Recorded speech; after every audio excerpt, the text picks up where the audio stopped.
Guys, it's time again. Oh my god. First Sunday of the month. We have so much to talk about. Oh my crap! By the way, we have a major update a major pimping of the podcast. Mm-hmm. You can't see it, but right there is a TV screen. So we can react now to trailers and memes again. Yeah. Like we did on podcast 1, I think. Yes, So- podcast 1 and 2, I think. Yeah, the old setup. Yeah. So I just bought the cheapest TV they had, and that's the one. Yeah. And it's actually quite big. See, that's what you're doing, Patreon people. You're making Anton only being able to afford the cheapest television. Yeah, I got so much fucking stuff to talk about. I hope we can stay on 2 hours today. Yeah. Whoa. It's gonna be crazy. All So right. My body is ready. your body's ready? Yeah. I want to begin with. Okay, so listen to this. So, the last video. I want to talk about the last video I made. Sinking City, right? Yeah, the Sinking City. So, wait, let me sit down more comfortably. I saw several people, including you, come to me and be like, "Yo, Anton, this video, why is it so fucking fast?" And I even saw some comments on people who were like, "Yo, this video is just way too fast for me." And even of people who usually enjoy my videos. Yeah. Well, it's not fair to say they didn't enjoy it maybe, but they were like, whoa, this is very fast. And that is so odd. Because when I edited that video, the first 1.5 minutes that is apparently so fast, I thought that was so fucking slow when I edited it. And that was the most time-consuming part because I kept editing it and I kept trying to make it faster. I was like, this is not fast enough. This is boring. Make it faster. More cuts. I need more cuts. This is boring. I need to make it more exciting, more fast. And maybe in the end it went a little bit overboard. But when people commented, then I went back to the video and I tried to put myself like in their position. I like to do this and like try to look at it with like fresh eyes. Yeah. And I don't see it. I don't see it. Okay. I see that it's fast, but it's not unusual for a Ranton video. I guess. I mean, it's just maybe it reminds me a little bit of your older style of videos where the edit density was kind of through the roof. Yes. And therefore, I mean, in the recent videos, you've went a little bit more humane on the tempo. Yeah, that's true. And maybe it's a unusual flashback to your and old also style. there are so many new people to the channel that maybe they don't know the old style of videos. That might be. Yeah. So the people that I've talked to that know the old videos, most of them were like, I don't see anything different here. This is just another Ranton video. Yeah. Just another boring Ranton video. But I think maybe the new people who saw like when I switched up the format, maybe they were like, whoa, this is way too fast for me. Okay. Like what the fuck's happening? But I rewatched it, I'm like, yo, I love this. Yeah, the first I did too. The first 1.5 minutes, I'm like, still when I watch it, I'm like, this is some of my best work. Exactly, that's what I thought as well. I was just shocked at maybe it was just because it was unusual. For example, that one part where the guy coughs. There's no reason to puss out, bro. By the way, honestly, I don't give a shit about that. Look,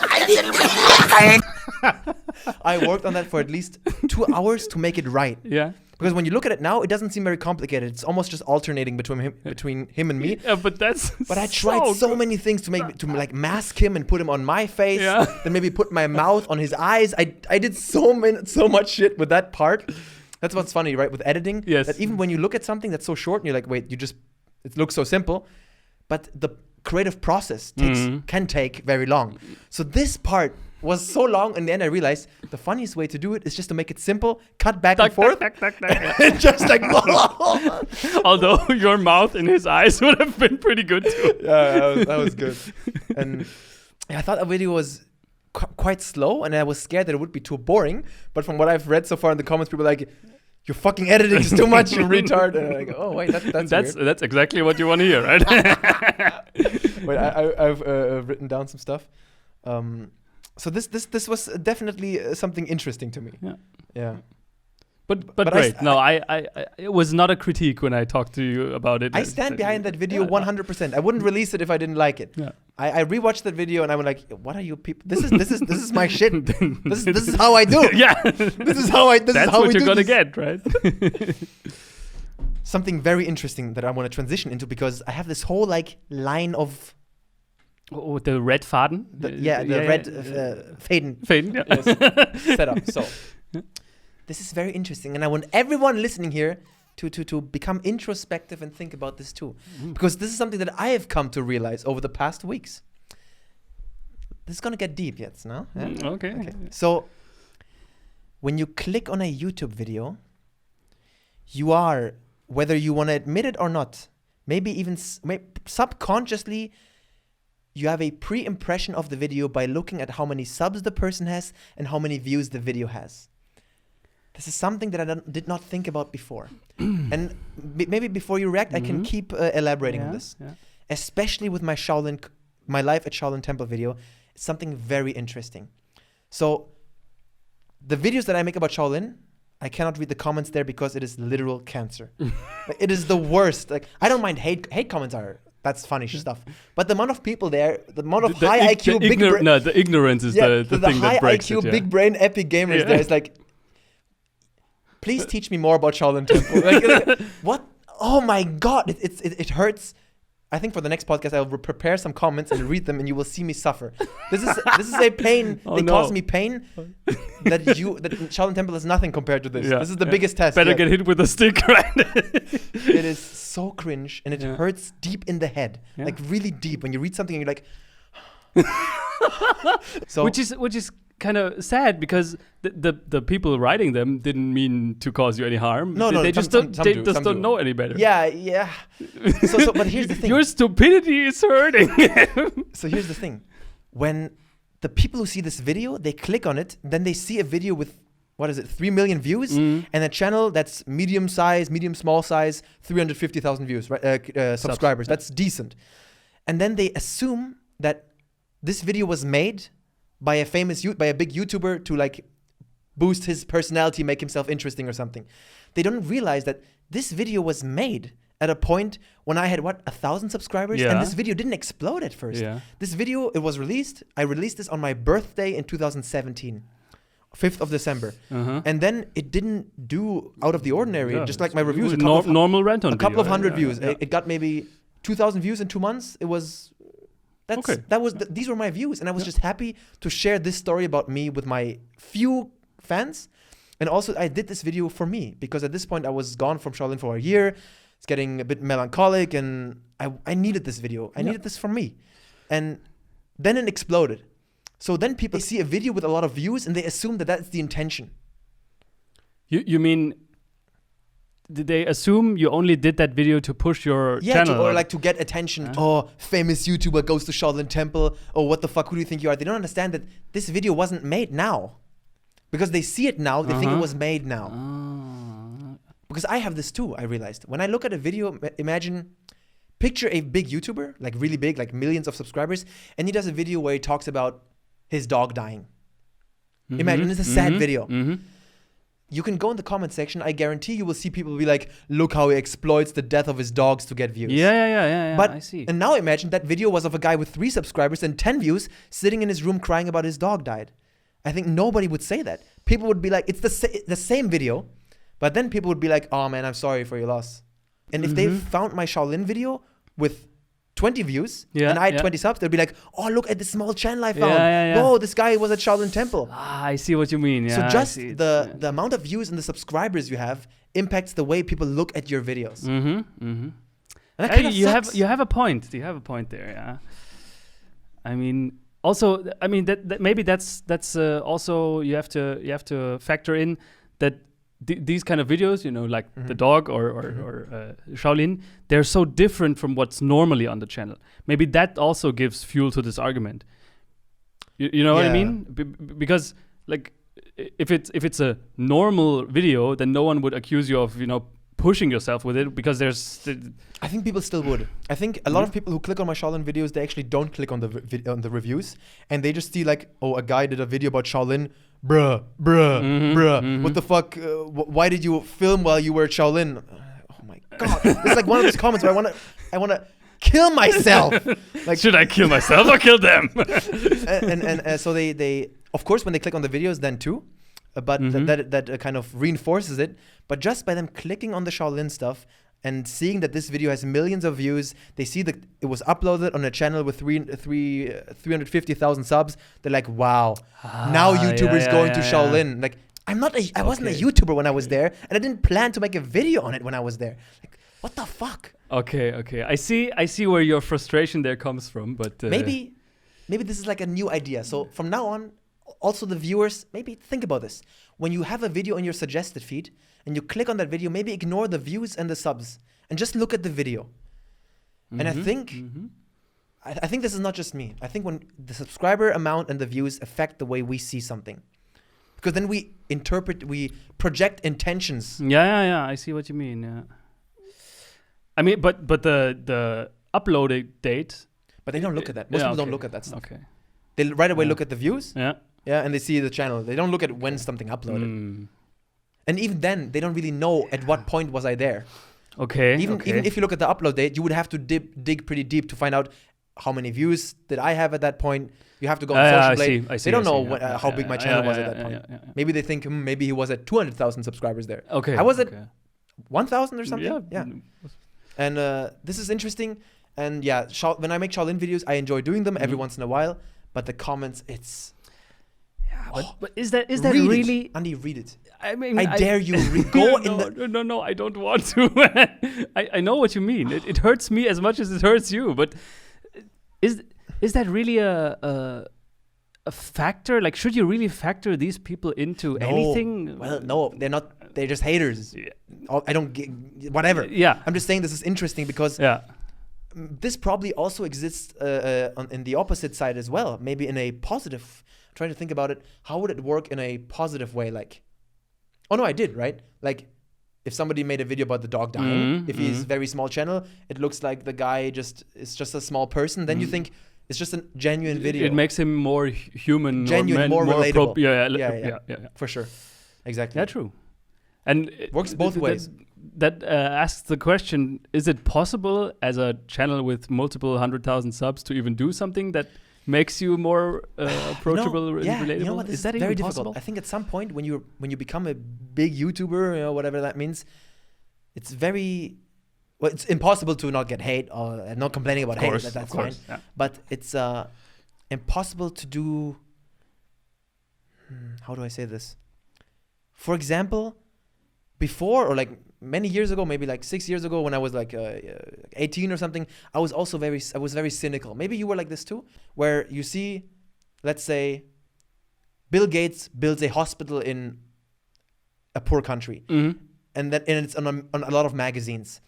I used to be like this, fucking guy, he just does it to bolster his personality, and it's just a promo for him. Yeah. But now I don't see it like this anymore. Now I'm like, whatever. He still built a hospital. Okay. What did you do? Okay.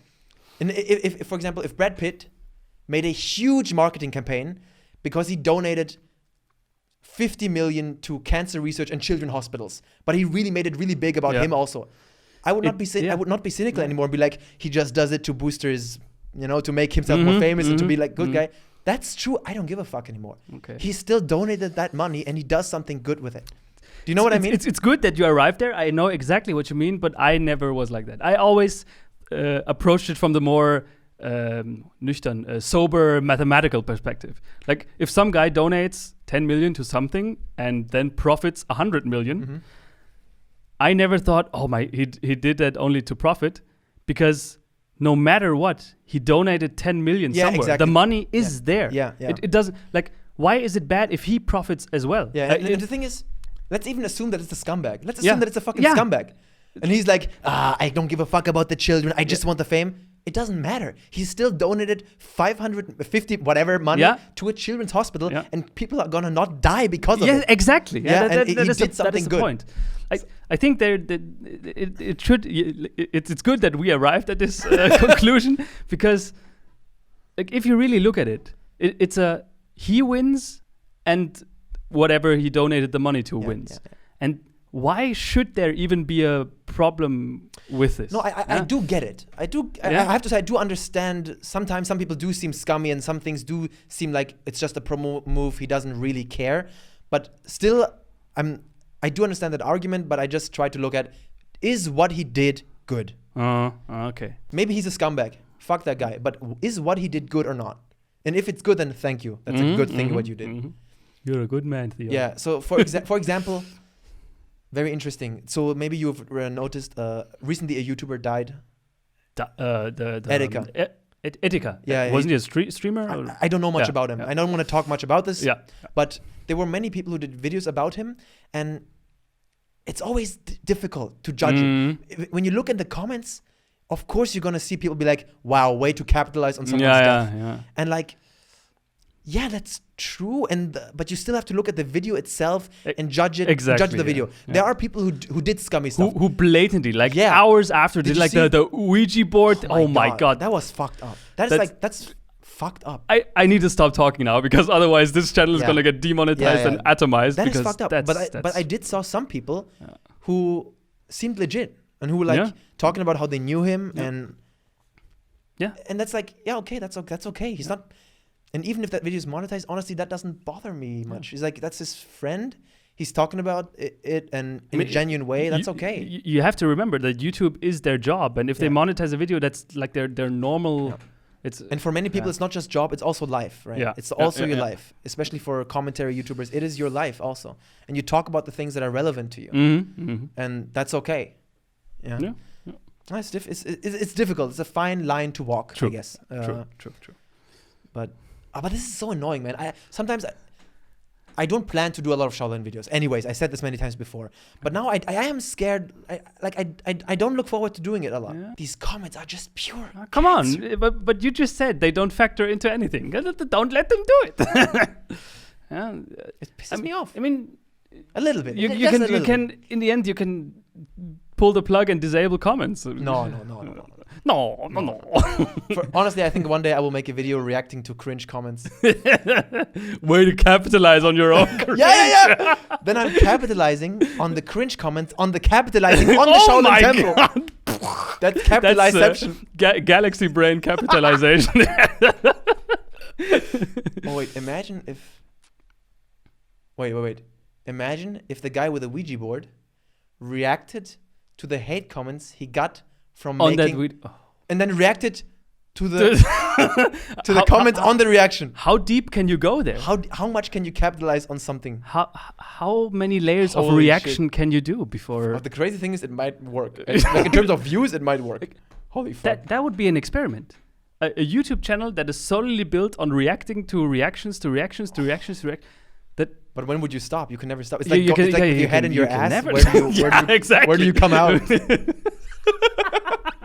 Wait, just for people who are uninitiated, how does this go? This joke? If you explain it? If you can bend yourself and then put your head into your ass and then go along into your body and look out of your own eyes. No. If you eat your ass, like it goes in your mouth, right? No. You form a donut, and then your head goes into your ass, and then you go along in your body until you can look out of your own eyes. It doesn't work. Brain fuck moment here. Yeah. What do you see when you look out of your own eyes? Where are they even? If it goes, you just disappear. It's like a black hole. Are you God? Does the world even exist? Dude, it sounds funny, but this is probably some mathematical. It's a mathematical problem, yeah. Does it have a name? This phenomenon? Is it like an endless regress something? Or? No, I mean, you just have to think about it. If you can look out of your own eyes, what is the radius of the donut that you're forming? And the radius is radius becomes zero. Yeah. Then you're just a point, and then you. Well, you're nothing essentially. Yeah, you're just a point. This podcast is so deep. Deep in the ass. Yeah.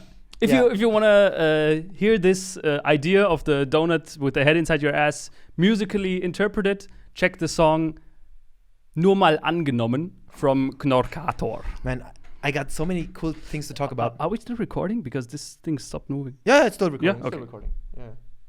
Yeah. Fucking TV screen is already bugged out. It's still recording. It's the cheapest TV. Fuck that. Next one. Yeah. Good. I woke up 5 days ago. What's the first thing I see? Man, I told you about this. Someone. No. Well, didn't. Do you know Summit1G? Oh yes. Summit1G, apparently one of the biggest streamers out there. Yeah. Like, I think really top 5 biggest in the world. People would know. We don't watch streams. Yeah, I don't know. But I think I've seen some of his videos on Sea of Thieves because he did like a really funny Sea of Thieves video when he was fucking with some kid. It was really funny. Not literally. Not literally. Not funny at all. And I woke up and somebody sent me a 30-second long clip where Summit1G on his stream talked about my Shaolin video. I was like, and did he say? Like, there's a small YouTuber that's trying to profit off of Shaolin? No. He actually said, like, there was this guy who didn't know what to do after college, which is already wrong. Fucking idiot. No, I'm just kidding. But he didn't know what to do, so he went to Shaolin, which is right. And then came back and he was like, I wonder how difficult that is. His name was like Ranton. Like, boy. Then I tweeted at him, but he didn't reply. So, dude, by the way, I thought at some point this becomes easy. Like I thought when you enter the realm of famous people, you can like contact people. It's like, where? Literally nothing changed. Yeah. Nothing. I'm still a fucking nobody. Everybody shits on me. Everyone, God. Want to do a collab? Yeah, right. It's like, dude, where is this fame privileges you get? Where are they? Fuck this, dude. I thought if I get famous, damn it. Well, in retrospect, I gotta say, Angry Joe is epic. He collabed with me. He reached out to me when I was at what? 20,000 subs? Yeah, that was... I still can't believe like, looking back, that happened. Like, why did he do that? Why? He just did it. It's like, man, dude. For Angry Joe is forever a place in my... Even though the last time it was a pain in the ass to work with him because it took forever and the communication was disaster. But just for doing this... He's forever in here. And at that point, when you did that small collab, he didn't really know who you like. You weren't someone at that point, yeah, right? Well, apparently I'm still nothing. but like you just asked. No, he reached out to me though. He followed me on Twitter. That was also one of those. I think I talked about this on another podcast. I woke up one day and I saw Angry Joe followed you on Twitter, and then I sent him a message right away like, dude, I think you accidentally followed me or something. Then he's like, I didn't accidentally follow you. You have the special shine. The sauce, the Szechuan sauce. It's your time to shine, man. And then I thought, oh, well, what do I have to lose? You want to collab? And he's like, yeah, sure. Okay. And that was easy back then. But yeah, Summit1G, still cool that I am in his mind. I'm in here. And now maybe in some of his viewers. Yeah. And now the last thing before we go on some Patreon questions. Yeah. This is an interesting one too. I was the first time faced with this point during my Hitman 2 review when I said I'm so disappointed that the maps got smaller and the game is smaller than the first one. And then I see some comments saying, yeah, well, they're not with Square Enix as publisher anymore, so they have a lower budget, and that's why it's like this. And now here's my argument. Budget, I don't give a fuck about budget when I rate a game. It does not matter one bit, the budget. What do you think? Well, I get it, but you do realize that the budget does play like a gigantic factor. When I have the product in my hands, I don't know how much budget they had. So, for example, if I give you €1, make a game with €1, the game is going to be dog shit. It's going to be not. You don't know that. Yeah. But the game is not going to be dog shit because you had €1. The game is going to be dog shit because it's not going to have proper mission design. It's not going to have good graphics. It's not going to have this. That all this is the reason why the game is bad. But the reasons for these reasons is maybe the low budget. Do you know what I mean? Okay. So Yes. As a game reviewer, I'm not interested in the reasons why the game is bad.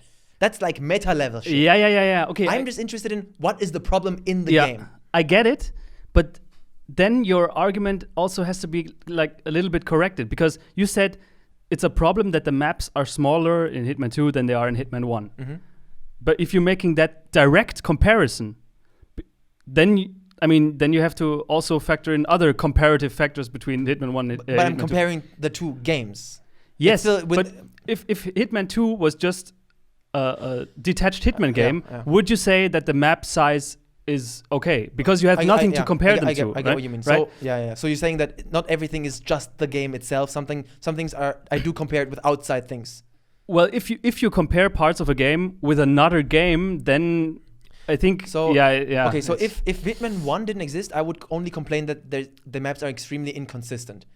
But I'm still going to defend myself in this regard, because I think it's okay to compare sequels and prequels. Because yes. So imagine if they did GTA 5, GTA 6, and it's one street. Yeah, exactly. Well, then you'd be like, what the fuck? Yeah.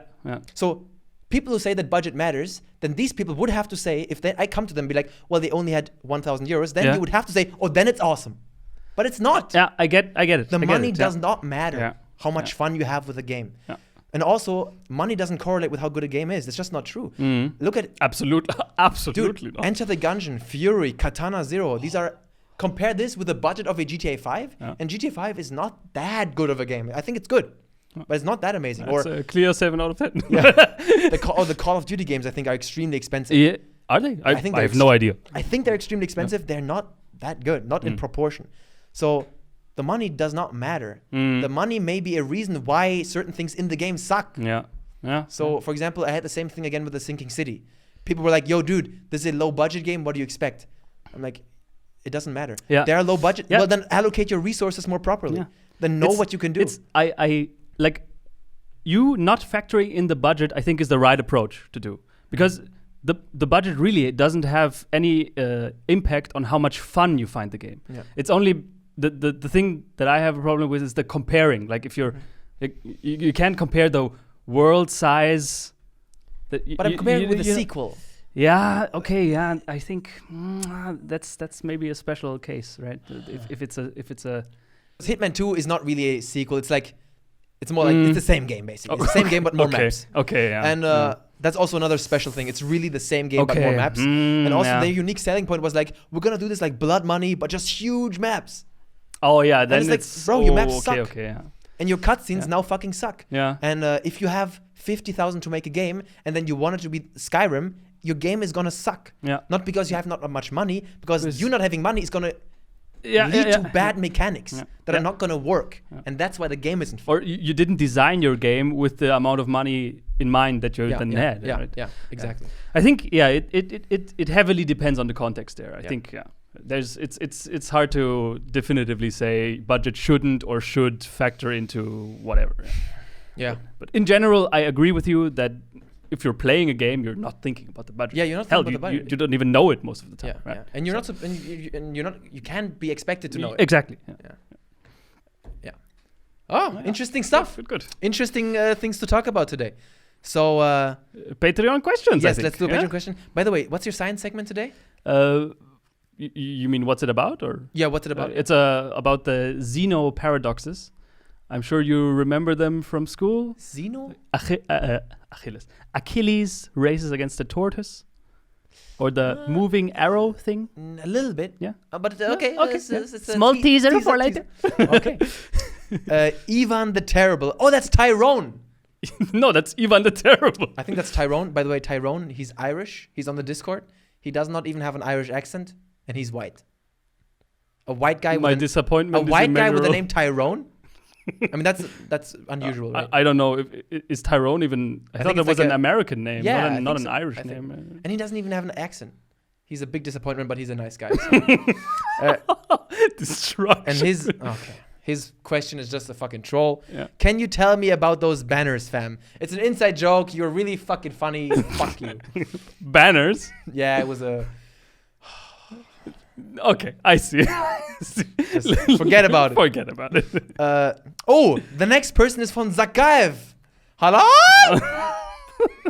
Imran Zakhaev. Have you met Zakhaev yet?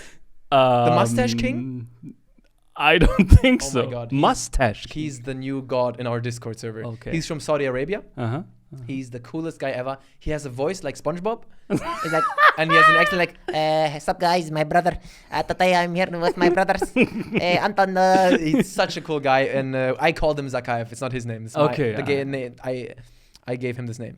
So, do the Shaolin master told you not to masturbate? Zakhaev, that's haram. That's exactly what the Shaolin masters told us. Haram! 这个很 haram. Yes. No, they did not tell me not to masturbate. The fuck? As if that even exists there. Thinking, I didn't. No, let's move on. Odd core. How is your day going, boys? What the fuck are these questions? Although, 1 second. Yes. There are. It's a question. I'm not a Patreon, but let me. How dare you? You have to give me money before I answer your question. Enhance that masturbation question. There were women in Shaolin, and was that ever like? Well, did someone ever spoke to the people and said keep away from them, well, or there are no female monks, but there are female yes, foreign but, students. Students, exactly. Was there ever a No, most women who go to Shaolin, they understand that they have to be respectful and they don't do that stuff. Okay. And also the monks, I got the impression that was pretty chill because they know it's messy, this kind of stuff, and nah. Okay. There was not. Yeah. Also, the monks loved playing League of Legends much more than they loved women. They're way too busy with League of Legends. Okay. So how is your day going, boys? Very good. Very good. Yeah. Very good. I just got my ass beat 5 times in a row in Mortal Kombat X and Mortal Kombat 11, but I love that game. Yeah, we have stuff to talk about. Yeah, let's do that now then. Okay. So, yeah, I don't think we ever told our audience this, but Anton and I never really had a connection to fighting games. Yeah, except one Super exception, Smash. Super Smash. Right? Yeah, because that was always the right thing. And when I, maybe it was at the time because we're too young or whatever, but now that I feel I have a pretty good perspective, I looked at the old fighting games that we could play back then and on the Super Nintendo and PlayStation. And there was this Street Fighter and King of Fighter and whatever, yeah? And I realized at that point, when I was a little kid and I didn't like the games, I was actually pretty smart not to like them because they're absolute garbage. Yeah, fuck that, bro. Like, fighting games never were done correctly for Anton and me. Who got the idea that you have to walk backwards to block? Like, are you fucking dumb? Yeah. And then this whole, like in Street Fighter, I don't know how this works, but in Mortal Kombat, every character or almost every character has a projectile. But the projectiles are not like, you can't just pew, pew, pew, pew, projectile until end of the match. Yeah, it's obvious and easy to counter. I watched Street Fighter Pro competition just the last weekend. I tuned in for 10 minutes and I saw 10 minutes long 2 people firing projectiles at each other that neutralized in the middle of the screen. And I was like, the beautiful thing about, fuck this fucking TV, it's already not working, fucking technical difficulties. This should be the name of this podcast. Technical difficulties. Tony, technical difficulties. Tony's. Fucking hell. But yeah, that was like my perspective on fighting games. And then I got a Switch and got Super Smash Ultimate, and I thought maybe I give this fighting game a serious try, play a little bit online. But Super Smash is kind of a little bit too fast for my slug brain. There, like the input windows are so small, and you have to react like superhumanly fast. Yeah. It was just a little bit too much for me. And then came MK11. And I always told you, you never wanted to play it. Yeah. And I'm the one who always said, dude, it's not like Street Fighter. It's a different system. Yeah. It's extremely beginner friendly and also pretty deep. Yeah. So that was a big success. Who thought that the introduction of a block button could change so much? If we also said, if in your fighting game you have to walk backwards to block, one strike you're out. Fuck off. This is the dumbest fucking shit. Yeah. Oh my God. I'm sure we'll get comments of people saying like, actually, you don't get it. It had actually very technical implications. You have to be very tactical. No. Yeah, and I never would have imagined it, but I'm so hooked on Mortal Kombat 11. I'm playing it all the time now. It makes me happy. Yeah, and nice. Even though I couldn't even imagine that getting your ass destroyed and fatality could be so much fun. By the way, quick little thing. SPOODER-MAN from the Discord, he every day he does add Andi every day because you're never there. And I'm so sorry. No, I'm not sorry. You have to tell him that you will. Look into the camera and tell him, SPOODER-MAN, I will never be your friend. Can you please do this? It will hurt him so much. Why? Please. Okay, SPOODER-MAN, it's very nice that you do this, but I will never be your friend. I can't wait to talk about this on the Discord. Oh my God, what have I done? You just broke his heart so hard. Oh my God. He's like every day he's like, Andi, is Andi here? Oh.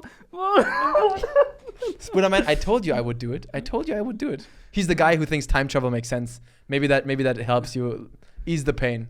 Wait. He's the guy who loves Endgame. I mean, time travel can make sense. It's physically, but not in endgame. Like it's one thing to defend time travel, like the physical concept of it and the mathematics. No, he thinks an endgame makes sense. Oh yeah, that's not. No. I don't want to open up this whole endgame debate again, but just very quickly, just so everyone knows that Spooder, I wrecked him.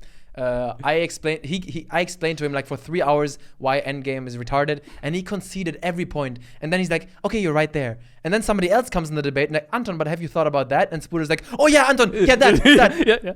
Fucking shithead. I'm gonna destroy you, Spooder. No, but by the way, he's in Japan right now. Oh, awesome. Yeah. He's He's actually a really cool guy. You see, the Discord is like a family. Yeah. It's like, well, almost. Yeah. Except it's a family that you can make Andi destroy people. George Rogerson asks, what are some nostalgia games that you'll always carry with you? For example, the first game I ever finished was Jade Empire. Oh, that was good. I played that too. I never actually finished that. Now RPGs are among my favorites. Cool. Funny that you talk about this because actually a good Patreon question. I wanted to talk about this too, dude. Yeah, I'm telling everybody here right now, it is just a matter of time until Banjo-Kazooie becomes remastered for Switch. For Switch, yeah. And when this day comes, I'll take your entire stock, dude. The funny thing is, this game still holds up today. It still does. Yeah. It is such a good fucking game. Unbelievable. Absolutely, yeah. And at that time, we didn't know what we had there. No, we already loved it back then. We loved it like as much as a kid could love it, but we didn't look at it through the like, how good is this game design wise? And if you look at it through this lens today, it's still good. Yeah. That's what makes it so wow. Yeah, it's crazy, dude. Yeah, this game Banjo-Kazooie. I'm retarded. I didn't talk about this in our top 30 games list. Should have been on there because this is such a good game. Did you hear about Yooka-Laylee? This little. Yes. Did you play it? You did a review, right? Yeah. Did you play it? No. A lot of people hated on it. I thought it was really good. It really caught the vibe of Banjo-Kazooie. It was very nice. Like that a lot. It wasn't Banjo-Kazooie, obviously, but yeah. For you, what's like a nostalgic game? Okay, one game that it was the first game where I really thought, video games are a little bit bigger than what I gave them credit for. I have to chronologically. I'm gonna say 2 titles, and whichever came out first was the one that did that for me. Either Final Fantasy X or Metal Gear Solid 3. Snake Eater? No. The Metal Gear Solid 1. Like 1? Yeah. The top-down one? No. I mean, there's this modern series, Metal Gear Solid 1, 2, 3, 4, and 5 that never existed. And the first one... the very first one was Metal Gear. That was the top-down. Yeah, I don't mean that. The 3D one, Metal Gear, the Twin Snakes, I think was it. Metal Gear Solid 2, I think. Fuck, dude. We're gonna get no. Metal Gear Solid, the Twin Snakes. Okay. And then comes Metal Gear Solid 2, I think it's Subsistence or Substance or something. Fuck, then comes Snake Eater, and then comes... 4. I forgot Guns of the Patriots. And then Phantom Pain. Yeah. And whichever came out first, either Metal Gear Solid, the Twin Snakes, or Final Fantasy X was like one of the first games for me that like where I thought, oh my god, this is something more than just yeah. And I was also kind of retarded not to talk about Metal Gear Solid on our. No, you did. Did I? No. I wore a T-shirt. I wore a Metal Gear Solid T-shirt. There was no Metal Gear game in the list? And at the end, I think I forgot to... because I thought, I don't have to write it down. I'm wearing a T-shirt. Oh my God. I totally forgot to talk about Metal Gear Solid. By the way, that video is still one of my favorites. This is a top 30 best games of all time. We both talk about our favorite 15 games. I love that It's video. so genuine. That's the great thing about the video. The funny thing is, I think games that we are very near and dear to our hearts are the ones where we care about the story. At least for me, yeah. But I mean, in Banjo-Kazooie, you didn't care about the story too much, right? Yeah. I don't know what was the story. There's an evil witch, and she has the sister. She kidnaps the sister. Right? She kidnaps the sister. Did she? I think she kidnapped the sister. Yeah. To become young again. Yeah. I'm thinking right now. What was the first game?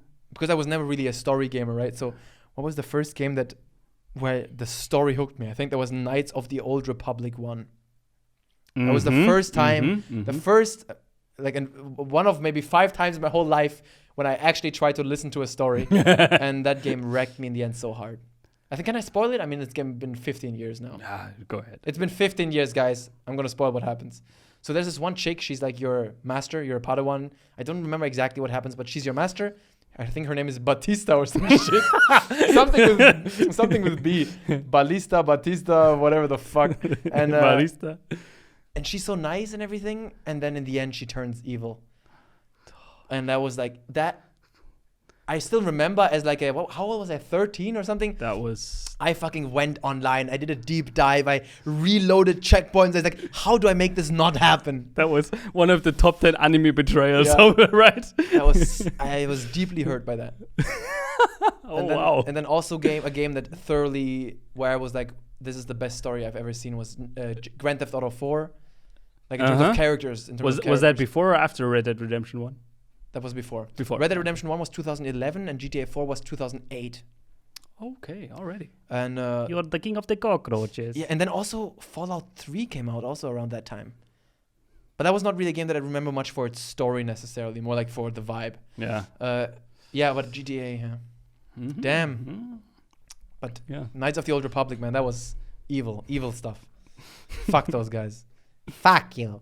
So, Meli asks, are there any games you frequently go back to, like a guilty pleasure or a nice time waster? Love the Discord, by the way. Met some amazing, funny people. Hong, hong. I'm not exaggerating when I say the Discord this is the best thing I've ever done. Yeah. It's the best thing I've ever created, okay? It's my creation. You are my children. No. I have met so many cool people. Yeah. This is legitness. Yeah, it's legitness, yeah. This is actually one thing. I told this to the Discord. One of these reasons now, dude, I wish I was a millionaire. If I was a millionaire, I would get all the active people from the Discord, fly them out, buy them plane tickets, and like rent like an awesome pizza place and just have like a huge celebration. Don't you have like, aren't people in your Discord that have connections that can arrange this for you? Zakhaev, he's from Saudi Arabia. Yeah. He says he doesn't have oil money. Give me, where is it, Zakhaev? Where is it? There must be some rich motherfucker on this Discord. Yeah. Somebody. Yeah.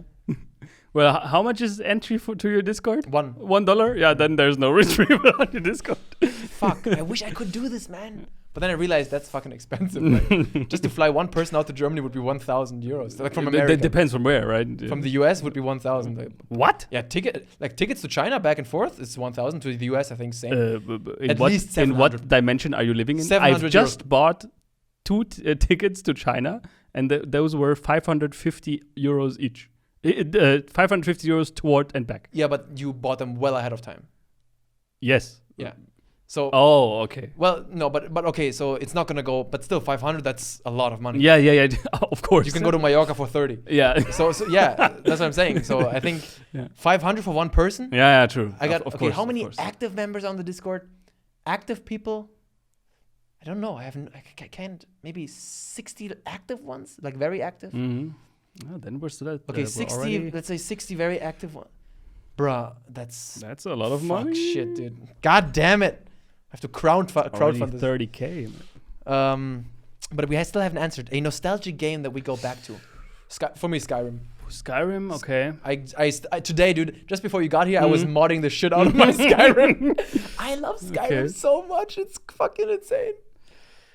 Well, I think the question is a little bit more difficult for me because, as you just said, you've never been that much of a story gamer. On the other hand, I've been a very much story-focused gamer, and I really dislike playing games again just because the story was good and maybe the gameplay was, meh. Yeah. But at that time, you struggle through it because you want to know what's up. So I really don't have many games that I replay. I just watch the all cutscenes game movie thing.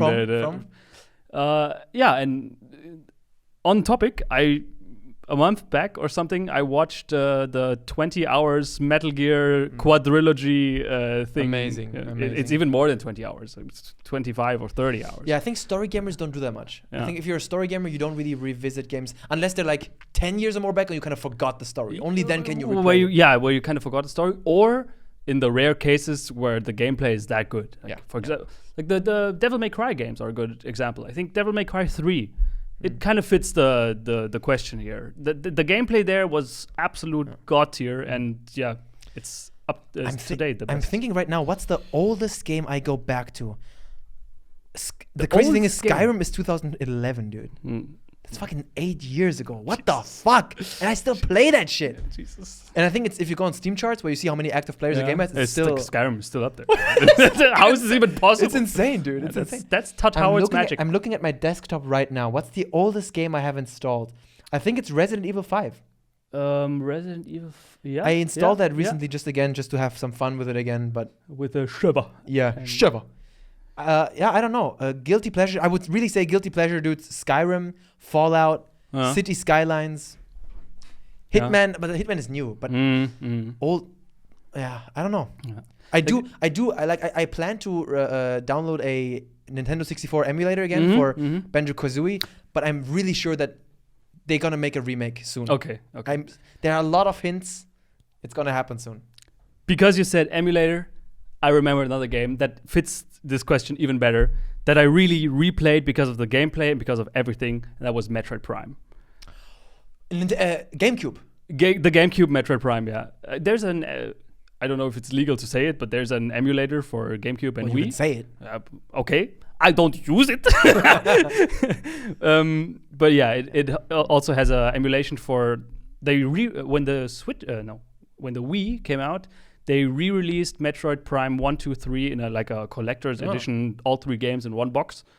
And there may or may not be an emulation for this thing, and I may or may not have played it. Yeah. No, but did you see that kind of sad news about the development of the new one that they're planning? That never really happened, they re-announced it now? Well, it is real, but it's not going well. Like I think half a year ago, some Japanese guy was, I think, the leader of the project. Yeah, he was like, he apologized, and he's like, I'm sorry, but because we're it's not completely gonna revamping it. Yeah, it's Imagine not that, happen, dude. Yeah. They were probably like already 3 years into development, and they're just like, this sucks, and they're restarting. This is us. This is sucks. Yeah, you'll be sucked. So I think we're gonna look at this. I mean, I'm not that sad about it because I think Metroid Prime 1, 2, and 3 stand for themselves perfectly fine. There's no need to add something, but still, I think the gameplay is 10 out of 10. It's very unique gameplay too. Yeah. There's nothing else like it. Yeah. So I think this new one is probably in 5 years or something, or 4 years, far away. Yeah, that's definitely a cool question. Zoom. Yo, boy, Zoom here. Andi, what was your favorite subject in your physics studies and why? Thank you. Great question. Strike one for not asking me a question. Yeah, it's better than the people that are asking a question for Andi and Anton. Okay, so I'm currently at the end of my master's study. Yeah.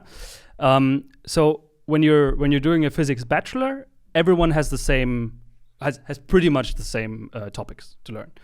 You can choose one non-physical side subject. Non-physics related. Physical is physical. Oh, sorry, not non-physics thing like chemistry, computer science, or something. It's still technical, but it's not physics. And that's it for the bachelor. And then in the master, you can specialize into different directions. There are many physicists who go into the astronomy, or there's no money in that, though. Yeah. There's no money anywhere in physics. They're going to astronomy. Then some others go into like material science, solid state physics, where you study the science behind like matter and solid matter. Then I personally went in the optics and photonics direction, where you mainly study light or electromagnetic waves. And I have to admit that was, up until now, it's my favorite topic. Yeah. Do you think it's the right choice? It was, when I chose it, I wasn't sure, but now I'm 100% sure. It really is the thing that flows for me the best. Interesting. So then you actually an expert on like why light speed is impossible and shit. Like, so you study light. Yeah. I mean, my master's thesis is pretty much about light. Yeah. I spent the last year studying laser pulses. I saw some shit recently. Maybe you can answer this. Yeah. So the internet is full of shit. But I saw something, and just to bounce it off you, somebody said like, theoretically, it's possible to be faster than light. What does he mean? Well, okay. Does he mean just in terms of calculating it? Okay. Yes. The short answer is yes. that depends on what you're looking at. Because in physics, one of the first things you learn in bachelor is almost everything depends on your frame of reference. That's a key word here, frame of reference. It depends. What's it in German? Bezugssystem. It depends from where you're looking at something. Yeah, if you're moving or if you're accelerating, or it depends from where you're looking. That's basically the English translation of it. And so when people are talking about speed of light and faster than the speed of light, you really have to be very, very careful what frame of reference you're talking about. Yeah, there's this famous troll physics thing where, you know, if you have a car that's going by the speed of light and it has a light bulb in front and you turn on the light, then the light just builds up, and then when you stop, you fire all the light at once. That's like the dumbest What the fuck? Yeah, but because you're saying like, okay, I'm moving with the speed of light. So if I turn on my front, my headlights, the light can't move. And it should be invisible. Like, wouldn't the light then go ahead with twice the speed of light? Like, yeah, that's the idea behind it. And that's why it's so important when you're talking about speeds, and especially the speed of light, to be very careful what frame of reference you're in. Yeah, because Einstein, he was a clever boy, and he made a few equations that depend on where you're looking at from. Mm-hmm. And then everything, if you put it into the equations, then it makes sense again.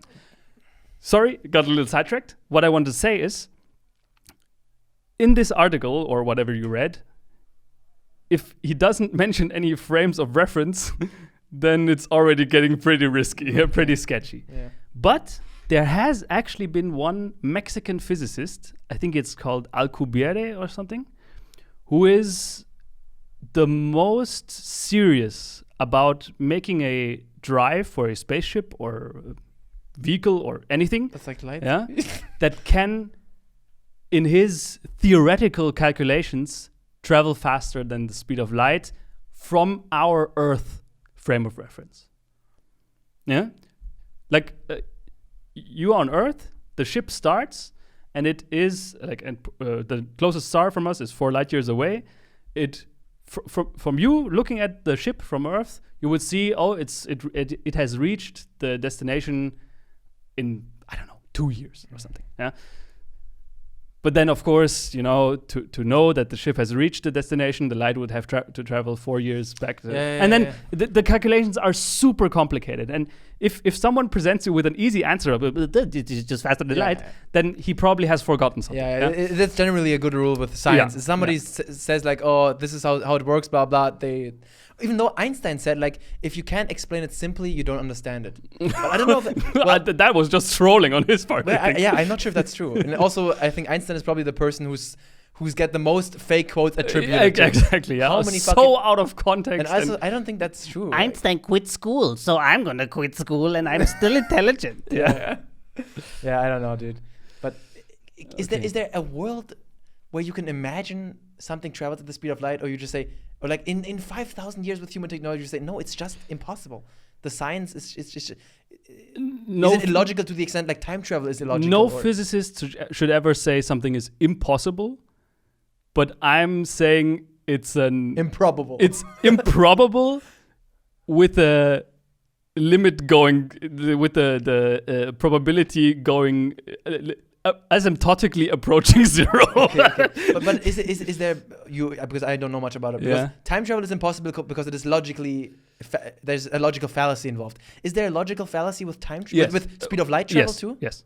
It's pretty much, it's almost the same paradox. Oh yeah, it has something. Yeah. Okay. Yeah.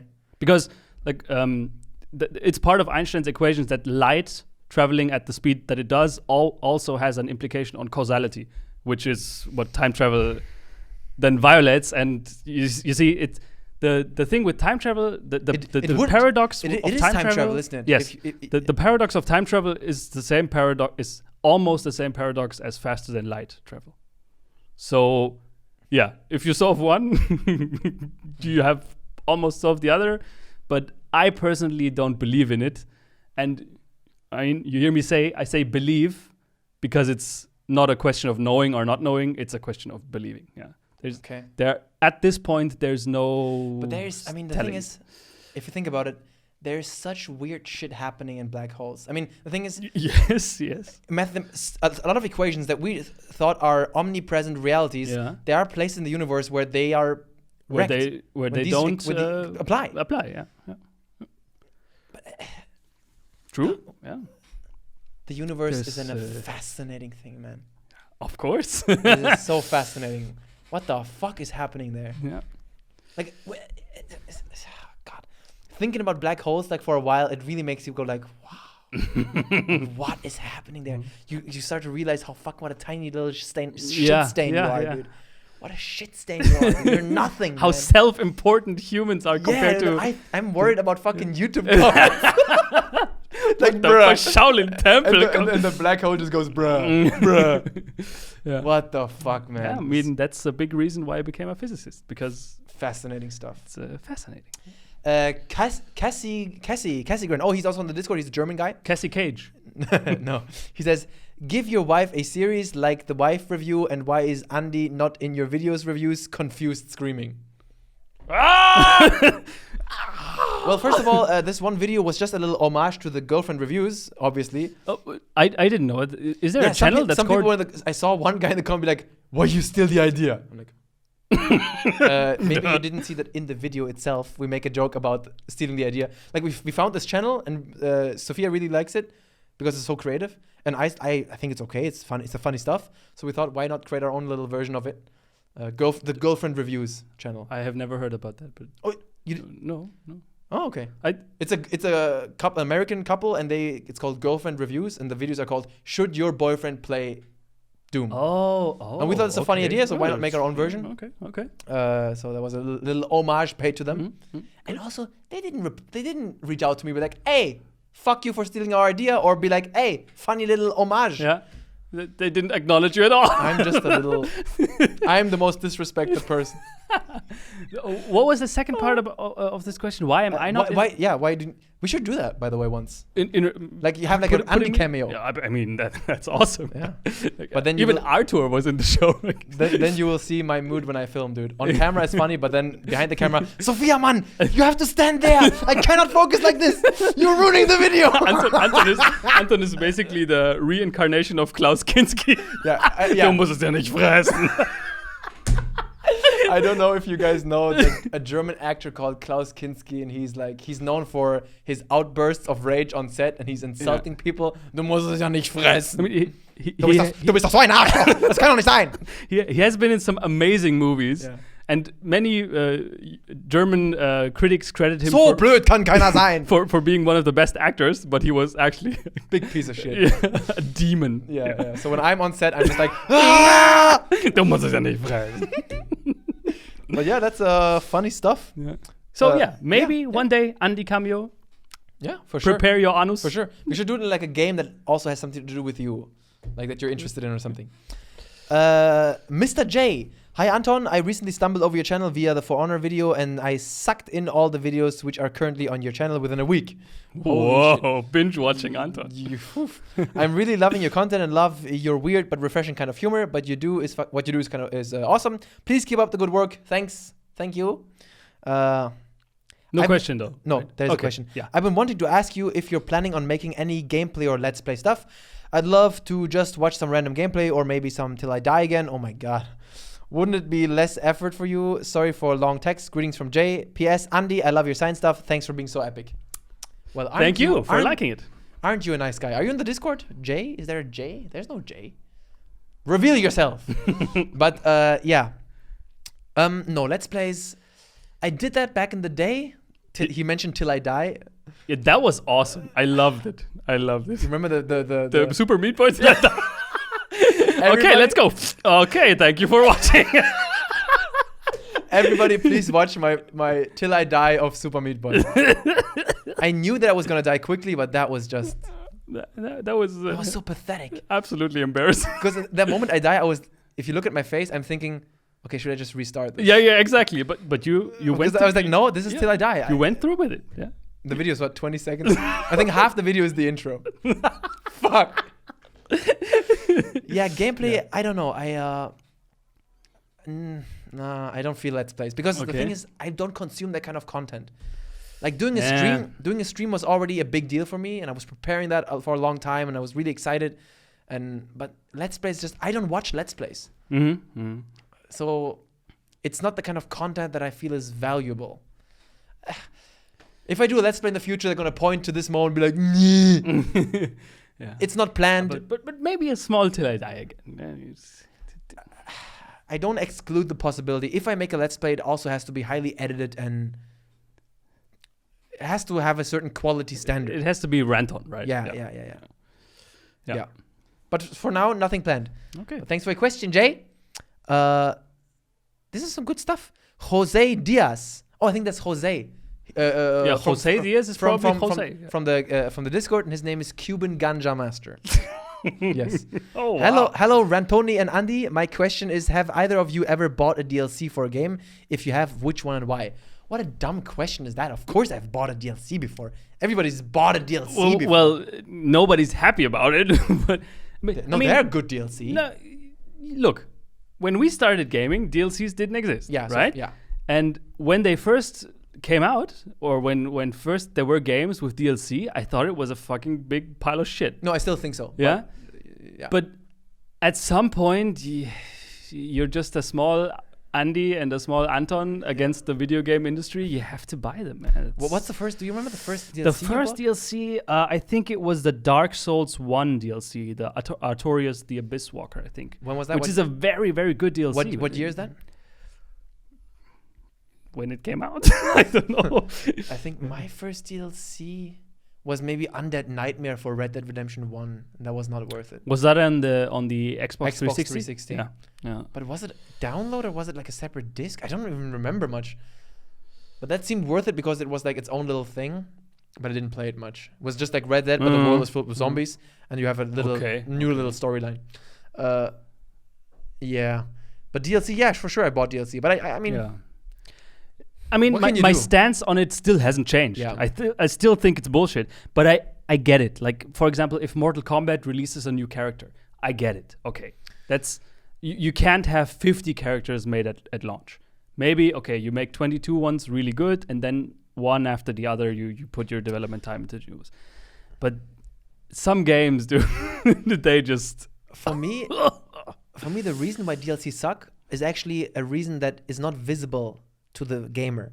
So here's the thing. I'm gonna try to explain this. So nowadays, I think the way DLCs work is this is content that is planned before release already. Games this is a $1 billion industry. These things are planned, right? This is content that's either cut or it's a schedule. Okay, we do this, and then right away we get on the production of the DLC. This is all planned. That's what I fucking hate. This is fucking bullshit because you're just cutting content and just put it in the original game. But the kind of DLC that I am for is, imagine if this is the finished product and then it works so well that the developers are like, you know what, let's make a DLC, and they create something new. But the thing is, you as a gamer, you don't know which is which. The only thing that you can't tell as a gamer. The only thing that influences you there is just the wait time, right? Yeah. Well, the wait time doesn't matter. It's just the fact that if it's genuine new content, then I think a DLC is acceptable. But you as a gamer don't know that because the marketing always says it's that. And it's just not. Most of the time, it's just not. DLCs are planned or they're cut. You know, that's why I fuck DLC. Okay. If I had proof, if God gave me like a contract that says this DLC was never planned, and this is actual fresh content that they came up with, then I would be okay with DLC. You know what I mean? Okay. If a game worked so well and they're like, and all the fans are like, yo, give us more, and then they create a DLC level, that would be acceptable. I see what you mean. Yeah, but that's just not the way it is 99% of the time. That's actually, I don't have a problem actually with that, because, for example, like the Dark Souls 3 had 3 DLCs, and when Dark Souls 3 came out, they said you can now buy a season's pass for the 3 DLCs. But I mean, they say they were going to do it. It's planned, but they're not yet developed, which I think is. But they're planned. They're already. Yes. But I don't see a problem in that. You know, like it's a game studio releases a game and already has new content planned. I don't see how that is a problem. Well, then why don't they postpone it for another year and create this content but already? Then you're never finished. then you never have a finished product. Yeah. See where I'm getting at? So my problem with DLC is not that it's planned or genuine or not. It's just that it's at times so blatantly obvious. Like if you buy a game and you buy a DLC and it's just a code to unlock something that's already on the game, that is where But I'm it's funny that getting you mentioned fucking Mortal Kombat triggered. 11 then, because Yeah. Mortal Kombat 11 is actually a perfect example for fucking ripoff. Because when the game was released, they found the code that all the DLC characters. Just the names. They Yeah, didn't but- find the characters in the game, Yeah, right? but the names are there. It's already planned. It's already there. Yes, but it's not done. Well, first of all, we don't know that. It might already be done, but they just have a release schedule. Mm-hmm. I think it's probably already done because they have to do balancing ahead of time. Every I character, mean, every character, I don't know that. Yeah, every character has to work with every other character. Yeah. So I think these characters are all mostly done. Mm-hmm. But even if they're not, this is already there. They already know they're gonna do this. So we just put it into the fucking. I don't know, dude. I don't like it. I don't like it. But I mean, maybe you can see now why this DLC thing is so difficult. contested and problematic. It's not a simple topic. Yeah, right? yeah, for sure.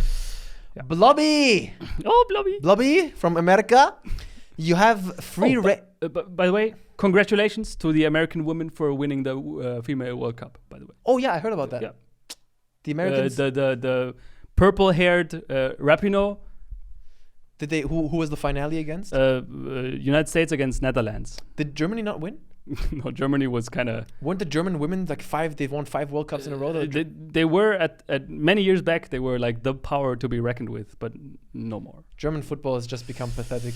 It was just a short insert. Digression. Let's continue with the question. But Lobby's asked, you have free range to execute me for this, mate.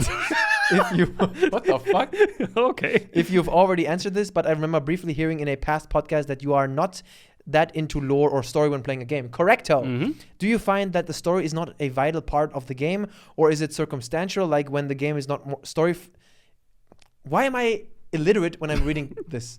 Or is it circumstantial, like when the game is more story focused? Do you pay attention to it? Okay. What? So you always listen when you play a game. You listen to a story, right? Yes. So for me, the story is as much an important part of the game than the gameplay itself. Sometimes even more. I've suffered through gameplay monstrosities just to experience the story. But that's just me. I think the question was mainly directed at why is it? Why do you? So first of all, I do want to say, just for everyone to calm down. Ever since I review games, I do listen to story on every game I review. Yeah.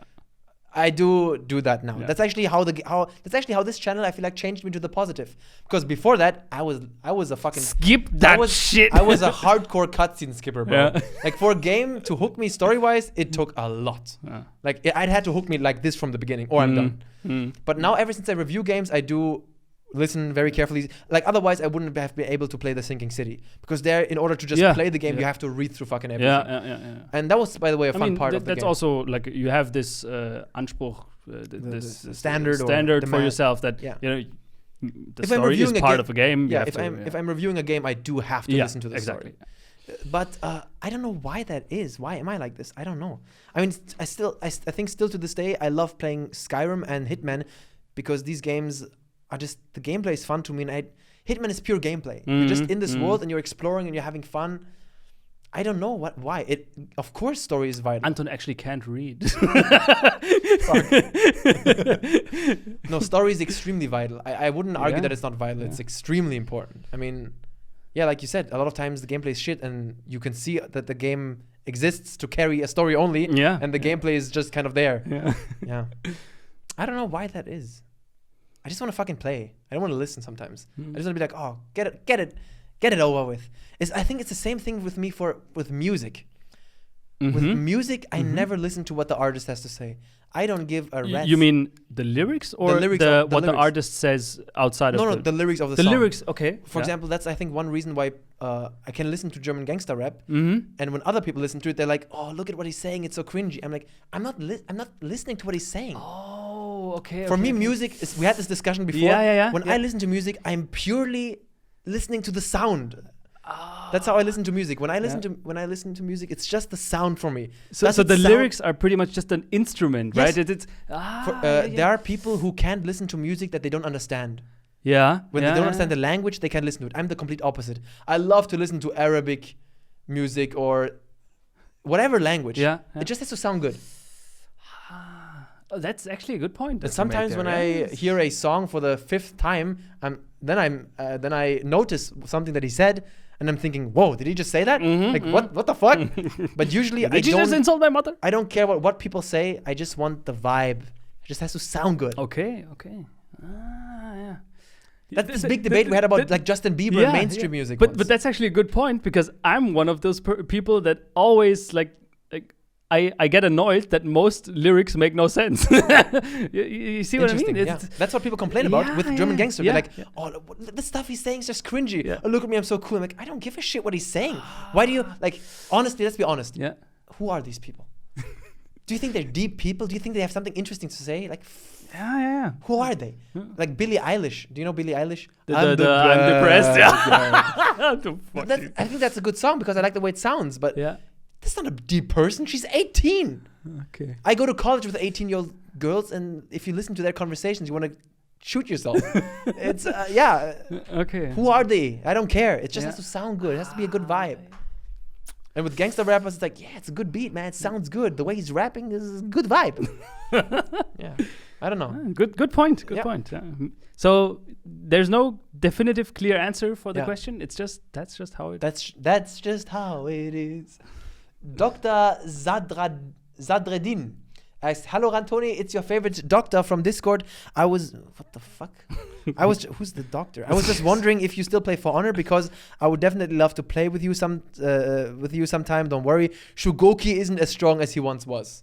You fucking play Shugoki. Is Shugoki the fat Japanese? That is the best character ever. Fuck He's you. absolutely underpowered, but it's just because but I win all the time because I'm so good with it.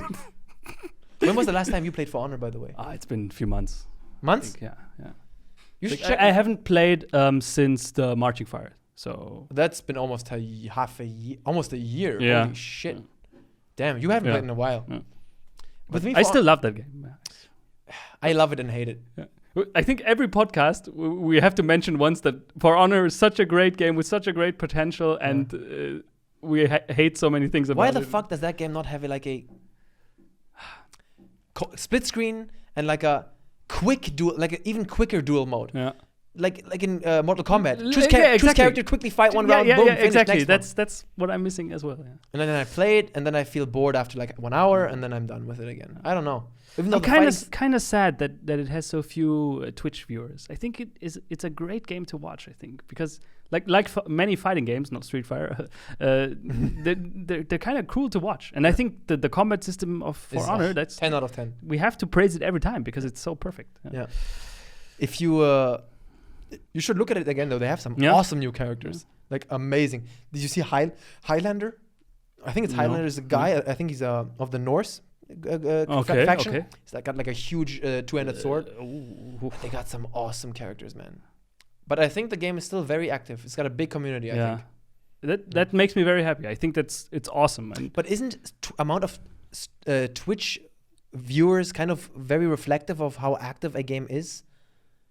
Yeah. So which is why I'm kind of surprised that you say it has a big community. Because I think it does. I mean, because the Twitch numbers. How many? It's not under the top 10. Well, not top 10, but but look, a game like Path of Exile that is like borderline comatose to watch, boring. Yeah, has many more views. Like, interesting. Really? So, Path of Exile is one of the most fun games to play and one of the most boring, absolutely brain-numbing things to watch. For me, like World of Warcraft. Like World of Warcraft. is so that boring one too. That one too. Yeah. So addicting to play. It's crazy. Interesting. Yeah, For Honor. And I don't know. I wish they added a nice split screen mode, man. That would be a dream.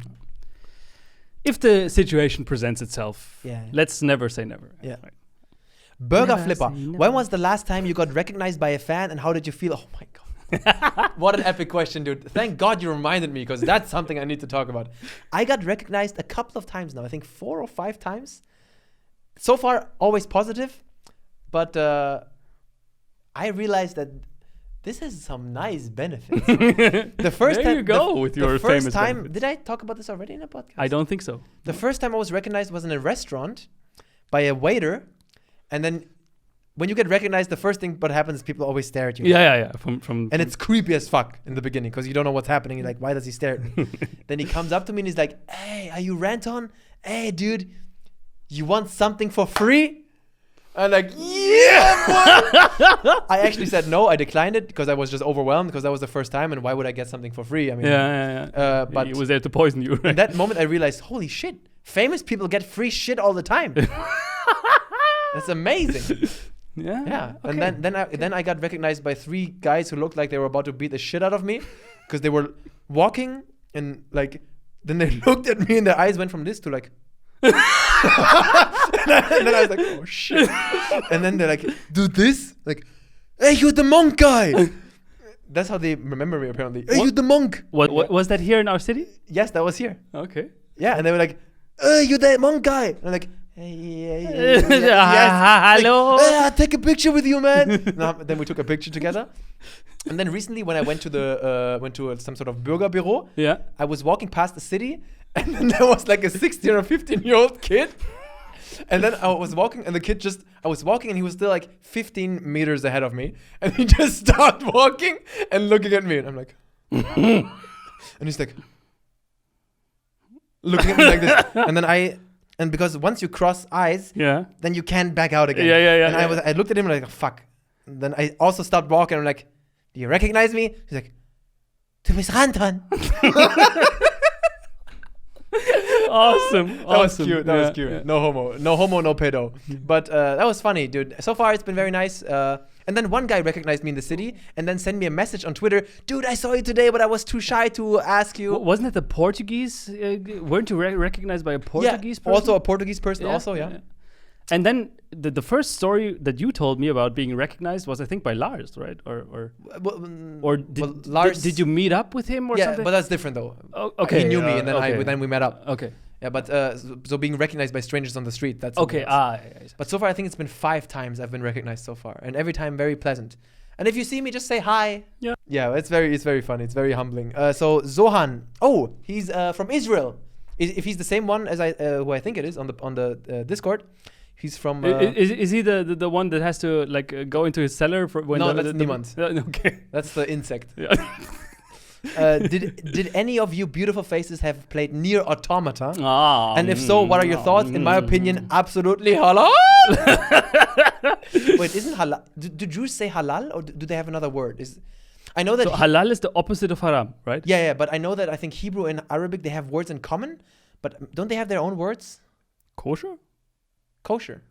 Is that the same thing as halal? I thought the Man, Arabs we shouldn't say bad shit, but because we don't know exactly. That's just our ignorance. I don't know it. I always thought, as a German, I thought the Arabs said halal and the Jews said kosher. But that might be completely wrong. Is there a Hebrew version of haram? No idea.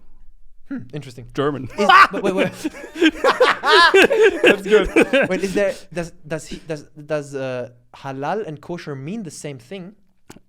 I always assumed so, but I'm no. I mean, if they do they have the same rule, like the same? Do the same? No.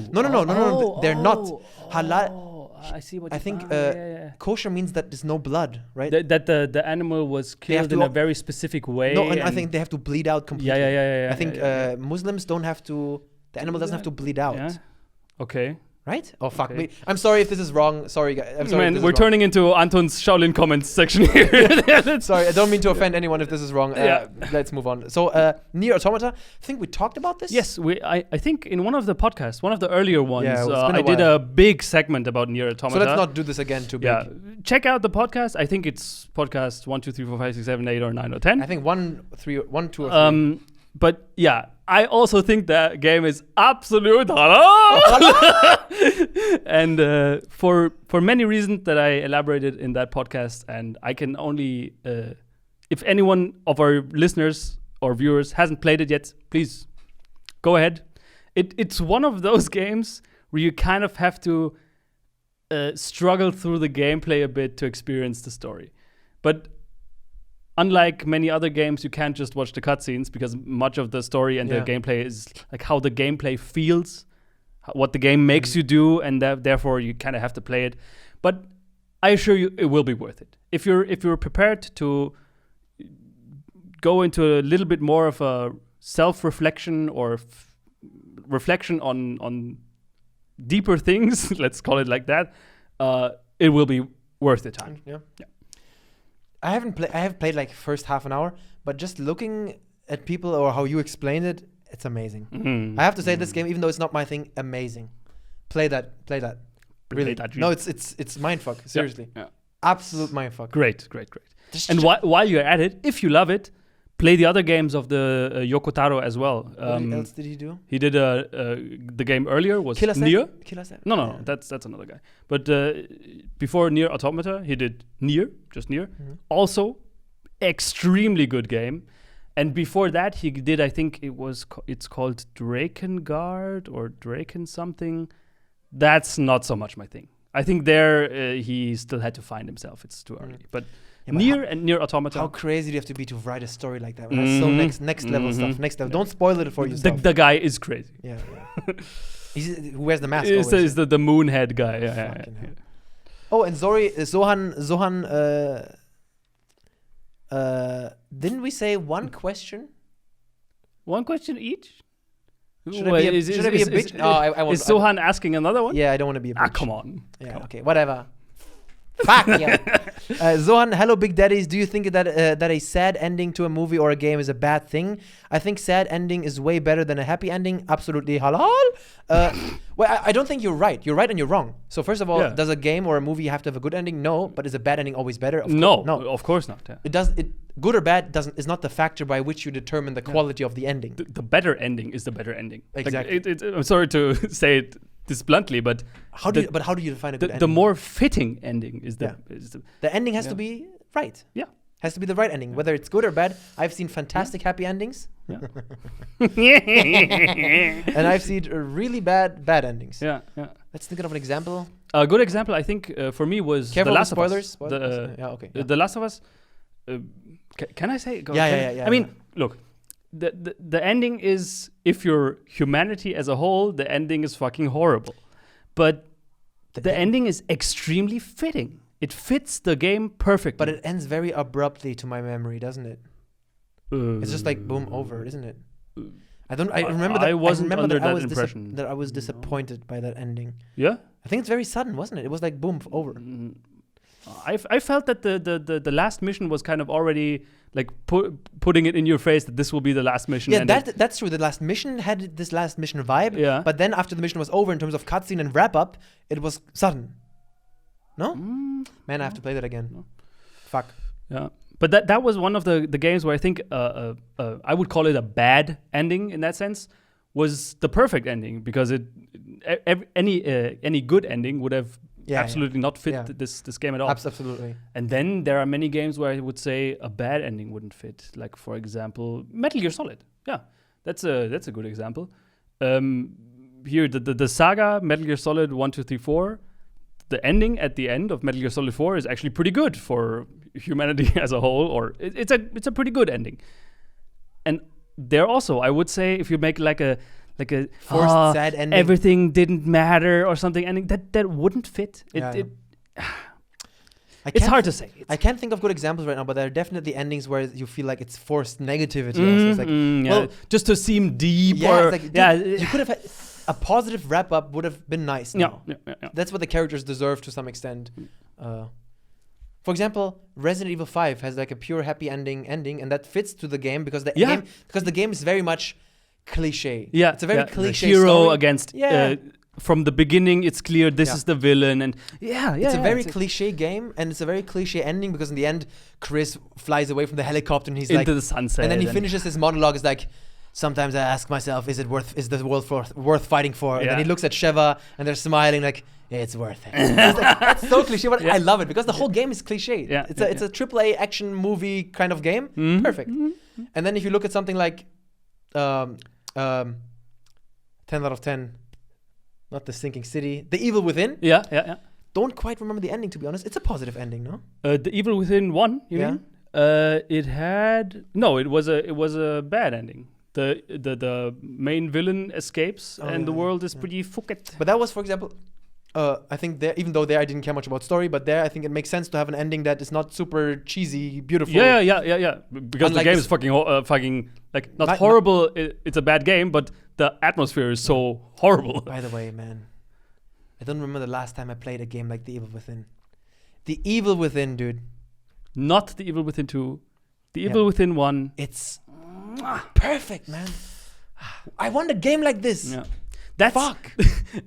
Honestly, The Evil Within 1 was always the kind of the way that I wanted Resident Evil to be. Yeah, understandable. Yeah. I think a lot of people wasn't it the same teams, or wasn't there like I have no idea. I don't know, but that it was game. Exactly the speed of The Evil Within was always what I found Resident Evil to be lacking, and it was just good. Dude, do you know how fucking difficult it is to make a scary game? I think that's really difficult. Yes. Because the moment you show monsters, the moment you have to fight, you can really kill the creepiness. Yeah. You said something very good there in your Sinking City review, that you're glad they put in the combat into the game, because it's a very conscious decision that developers have to make. Like, do we make it scary because you're helpless, or do we make it scary because of some other reason? You know? And it's a very difficult decision for game developers. Because the moment you engage a threat, you see the threat, and the moment you see the threat, it becomes less scary. Yeah, it's kind of under your control then. If you can defeat it, it loses this overpowering But The Evil Within factor, just does it perfectly. The game they scares the living fuck out of you. The skill system is perfect. The action is perfect. It is a huge game also. 15 chapters. Yeah. It has the perfect mix of, action and so fucking like the sequences where you're in the dream of Sebastian in this asylum thing. I will never understand why there are people who don't like it.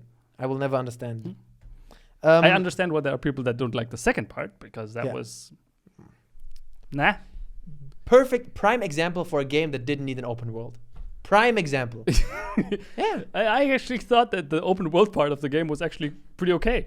It was just the story of that game was absolute garbage. And just no highlights also. Yeah. And not that creepy. Yeah. And one more. This question for Ranton only. How many hours of rest do you need every day? Does working out help you stay more energetic throughout the day without needing to nap if you get a good night's sleep? Also, ask Andi the same thing too, please. I love Andi.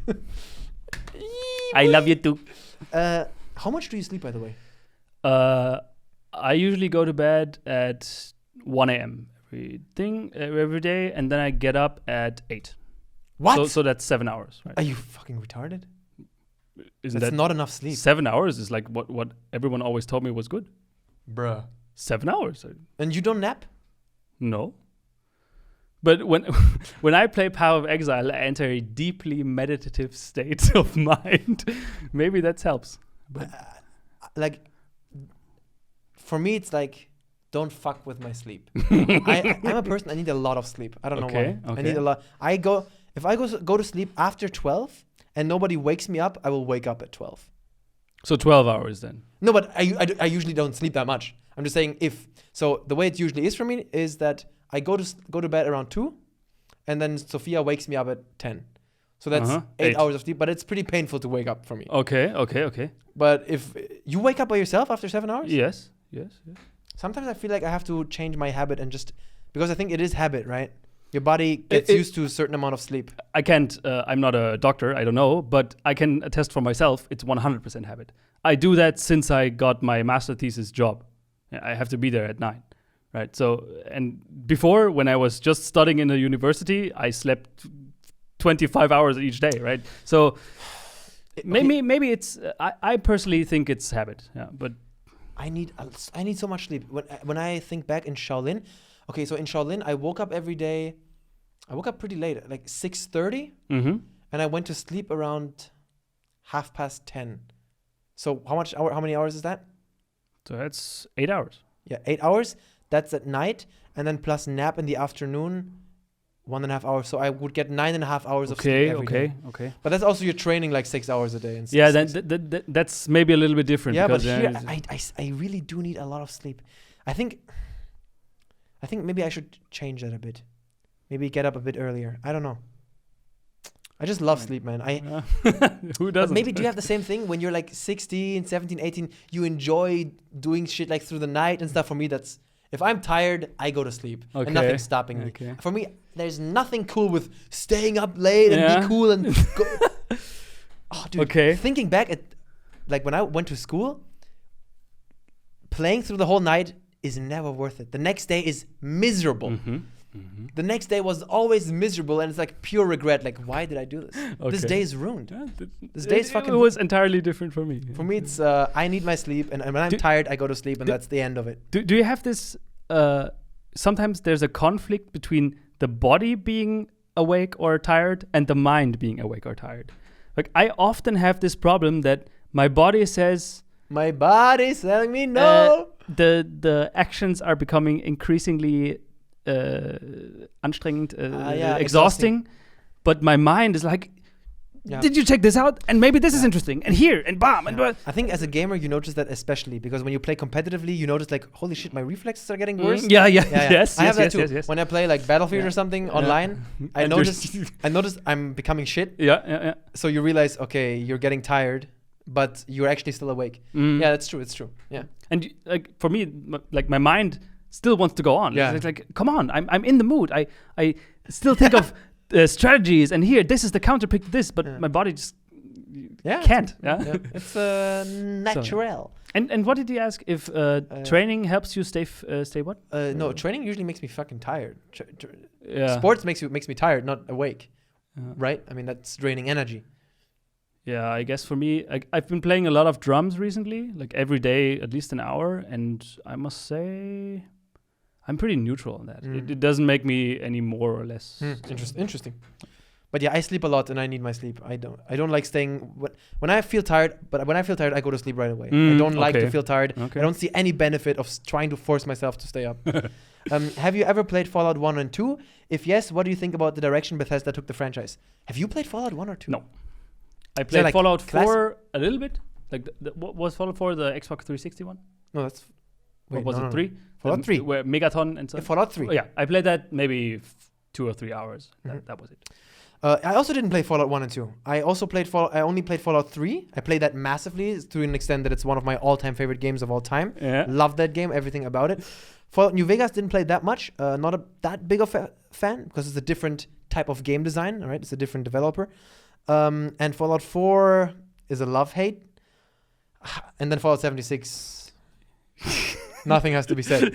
So do I like the direction? Well, if Fallout 76 is the newest game, then no, right? Well, if that's the direction exactly, then no. But no one can like that. Yeah, but that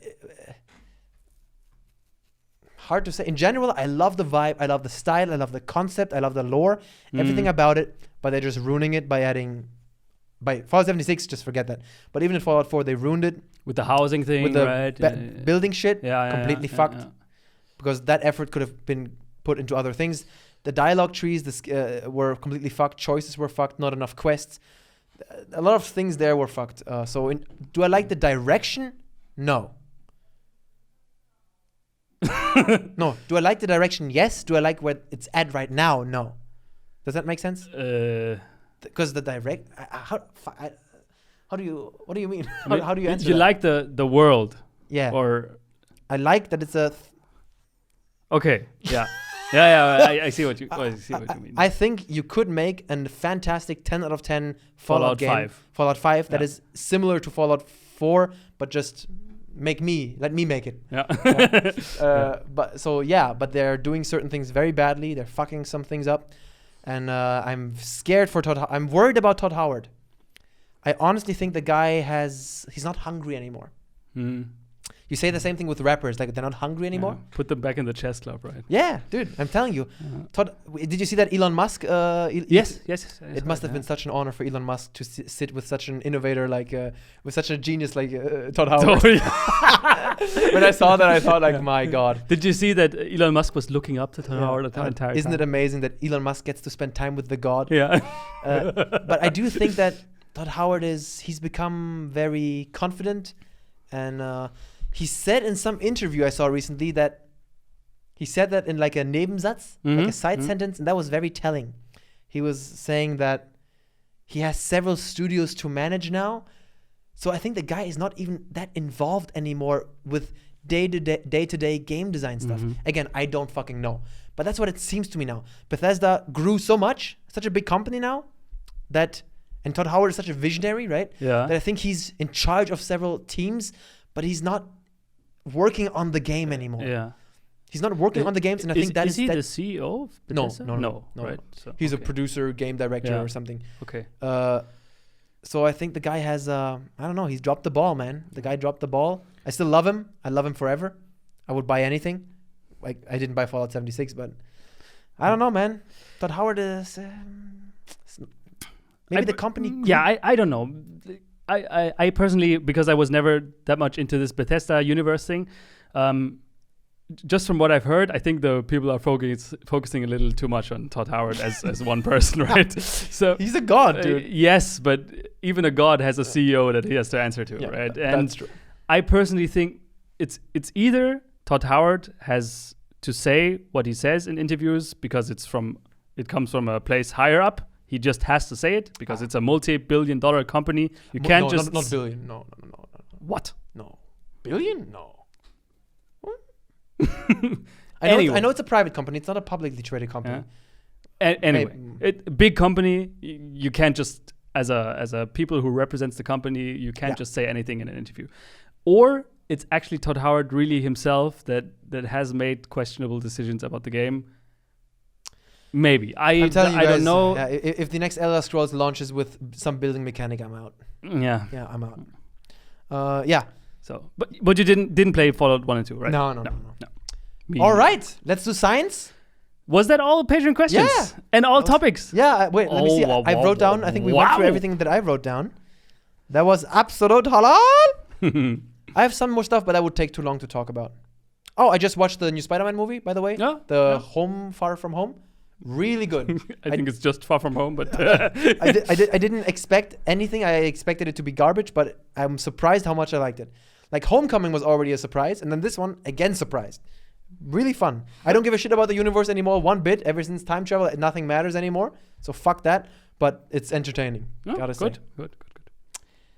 I wanted to talk about why John Wick sucks.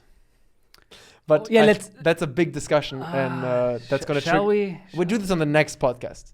And John Wick doesn't suck, by the way. I exaggerate. I exaggerate to trigger people. Yeah. It doesn't suck, but I want to explain why I'm not a fan what of it. our problems with John Wick were, right? Yeah. Now let's do this next time. Next time. Okay. Now you have 20 more minutes for science. Okay. So before I start, there's one short thing I wanted to address to all our viewers and listeners. Oh yeah. If you happen to be at the end of school and wondering what direction to take your life in, because when we finished high school, everyone always told us that the entire world is now open to us, blah, blah, blah, and we could do whatever we want, and many people were kind of overwhelmed with the possibilities. Let me point you into the direction of becoming a scientist. And not just, I mean a real scientist, not like social science. No, I mean a real scientist, like a mathematician, physics, biology, chemistry, engineering, computer science, things like that. Why do I tell you this? Well, this is not the politics podcast, so don't be scared that I will go into it too much. But a few months back, there was a European election, and a party that was elected heavily were the green parties all around Europe. And maybe you've heard that in Europe there are demonstrations, they're called Fridays for Future, where they're demonstrating for climate. And I don't want to say anything about if this is valid or not, but I just want to clear up that if you are really interested in helping the climate of this planet be sustainable or good for humanity, then the way to go is not to demonstrate on the streets or donate money to Greenpeace or anything. The only thing that will save this planet will be to make the best technology also the cleanest technology. Technology is the only way to go here. I think all the programs that are being done right now, where people you tell people they have to cut back on their lives, they have to do something that they're used to, but that's actually bad, so stop doing it anymore, without offering a comfortable alternative, that will never ever work. Yeah. So the only way to go is really to make the best technology also the cleanest technology. And you can do that. You can do your part by becoming a scientist, either, as I said, mathematician, physicist, all the stuff. Great message. If you don't know what to do, maybe you can do this. Yeah, I think that's great that you said that. Good. I disagree with you to some extent. I do think that protesting is important because it raises awareness, and maybe by protesting, some people are pushed to become scientists. Okay. Yeah, you know what I mean? Okay. Yeah. Good point. So I do think that's a good thing. But yeah, that's a great thing what you said. I agree. Okay. Because that's often the problem. You know, you're right. This is not a politics podcast, but this has sort of something to do with. I get really mad when people shit on lobbyists. Yeah. Because the people don't understand what lobbyism is. Yeah. Lobby is not good or bad. It's just important. It's because interest. Well, lobbies are there because politicians oftentimes don't know what's happening. So politicians oftentimes have no fucking idea how business works. And it's hard to, but running a country has a lot of parallels to a business. And maybe a politician are about to put in some laws that would completely screw over an entire industry. And so that doesn't happen, you have representatives from this industry go there and tell them, yo, these laws would impact us like this. Yeah. So that doesn't mean that lobbyism is always good. There's a lot of bad shit going on. Lobbyism a lot of times is bad and backdoor deals. That's bad stuff. But in general, it's important that industries have representatives that go to the politicians and explain them how their laws will impact them. Yep. Now, they lie sometimes. That's all valid. But I'm just saying, in general, it is important to have lobbyists. The basic idea is that someone has to tell the politicians how their decisions will affect them. Yeah, because politicians, they can't know everything. Yeah. They can't. And oftentimes they study politics oftentimes and law. They don't know fucking business. Yeah. And would you want them to make a decision suddenly that screws over the entire gaming industry? Well, no. We would like to have maybe some gaming lobbyists that are there to tell them, yo, this law would explode our costs for creating video games, right? So that's why we need lobbyism. Yeah. But again, it's not good or bad. Yeah. It manifests itself in different ways, but in general, lobbyism is important. But why do I get to that? How did we get here? Something you said reminded me of that whole lobbyism thing. Forgot. Fuck. Yeah.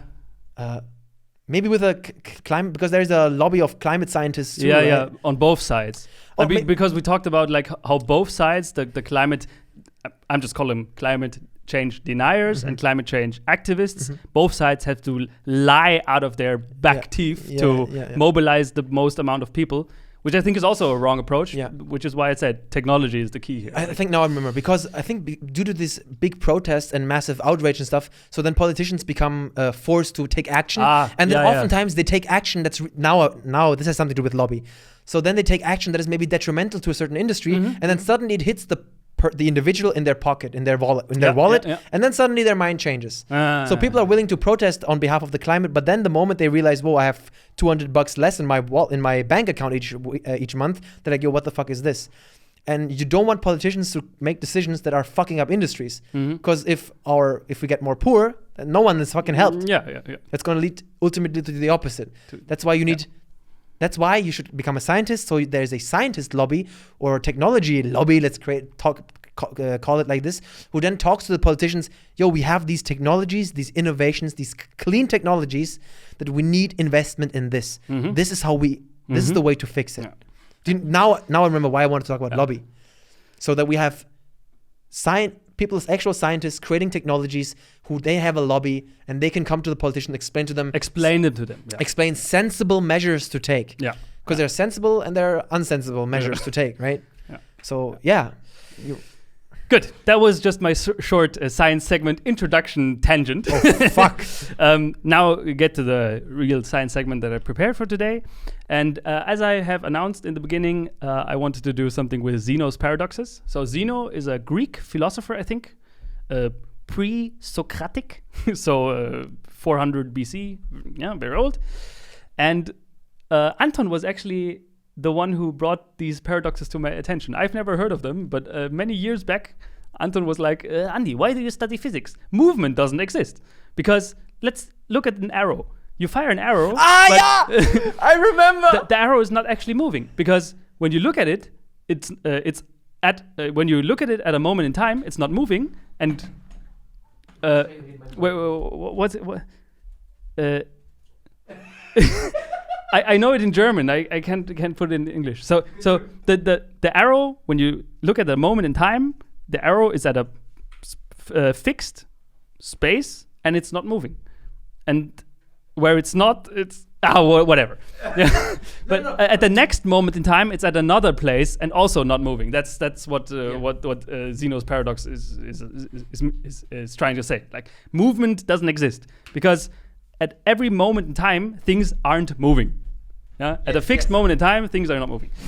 And okay. I think you brought that up. The way to put it into that was like, I think 10 years ago or something. Many years. The way where the arrow is, it isn't moving, and where the arrow isn't, it isn't. Exactly. It was some funny formulation like this. Yeah. It was a Greek philosopher who made this, who talked about it. The formulations of this guy were all over the place. Very interesting stuff. Yeah. That nothing is actually moving, he said. Yeah. Everything is static. Yeah. And at that point, I mean, it was so many years ago, I didn't really know what the answer was, and I was very sad that I got outsmarted by my smart-ass little brother. But now, of course, after studying physics for a while, of course, I know what the problem is. And before I answer it, another one of Zeno's paradoxes is the Achilles races the tortoise paradox. And Zeno said that if Achilles races against the tortoise and the tortoise has a head start, Achilles will never overtake the tortoise because they both start. Achilles runs. And when he's at the point where the tortoise was, the tortoise will also already be a little bit further ahead. Doesn't make any fucking sense. Now, let's say Achilles starts at 0 and the tortoise starts at 1. Then it's go. Then after a certain amount of time, Achilles is at 1, but the tortoise has moved forward maybe 1.10. Okay. Then after another time, Achilles is at 1.10. Yeah, but does Achilles get slower and slower? No. The time that I'm talking about isn't fixed. Like maybe after 1 second, yeah, Achilles is at 1 meter and the tortoise is at 1.5 meter. Let's just say. Okay. Yeah, and then after another time span, a very short time span, Achilles is at 1.5. But in this time, the tortoise has already traveled a little bit forward. Of course. And then after another very short amount of time, Achilles is where the tortoise was, but in this time, the tortoise has already moved a little bit forward. I don't see the paradox because isn't the premise that Achilles is faster than the turtle? His speed is faster. There's no argument with speed here. It's the logical thinking that he's always where the turtle has already been. Yeah, that Achilles will never overtake the tortoise because whenever he's at the point where the tortoise was, the tortoise is already a certain amount ahead. It's more of more like a rhetoric argument, I feel like. It's more like a language thing, isn't it? No, well, I mean, I don't see I'm not sure if I see the like the idea is so he can never overtake the tortoise because everywhere he runs, the tortoise has been already. But at some point, he's overtaking the tortoise. When yeah, it's obviously wrong. That's the point of Zeno's paradox. But why is the paradox? Well, this logic with when Achilles reaches the position of the tortoise has already moved a little bit ahead. Mm-hmm. This logic prevents Achilles from ever overtaking the tortoise. Okay, yeah, that's true. Yeah. Mm-hmm. So, and the answer to both of these paradoxes is actually very similar. It's almost the same. And the answer was really put into mathematics and physics by our good friend Isaac Newton, who invented the differential calculus. He invented it, let's just say it. And the answer to all these is limits. Mathematical limits and infinities.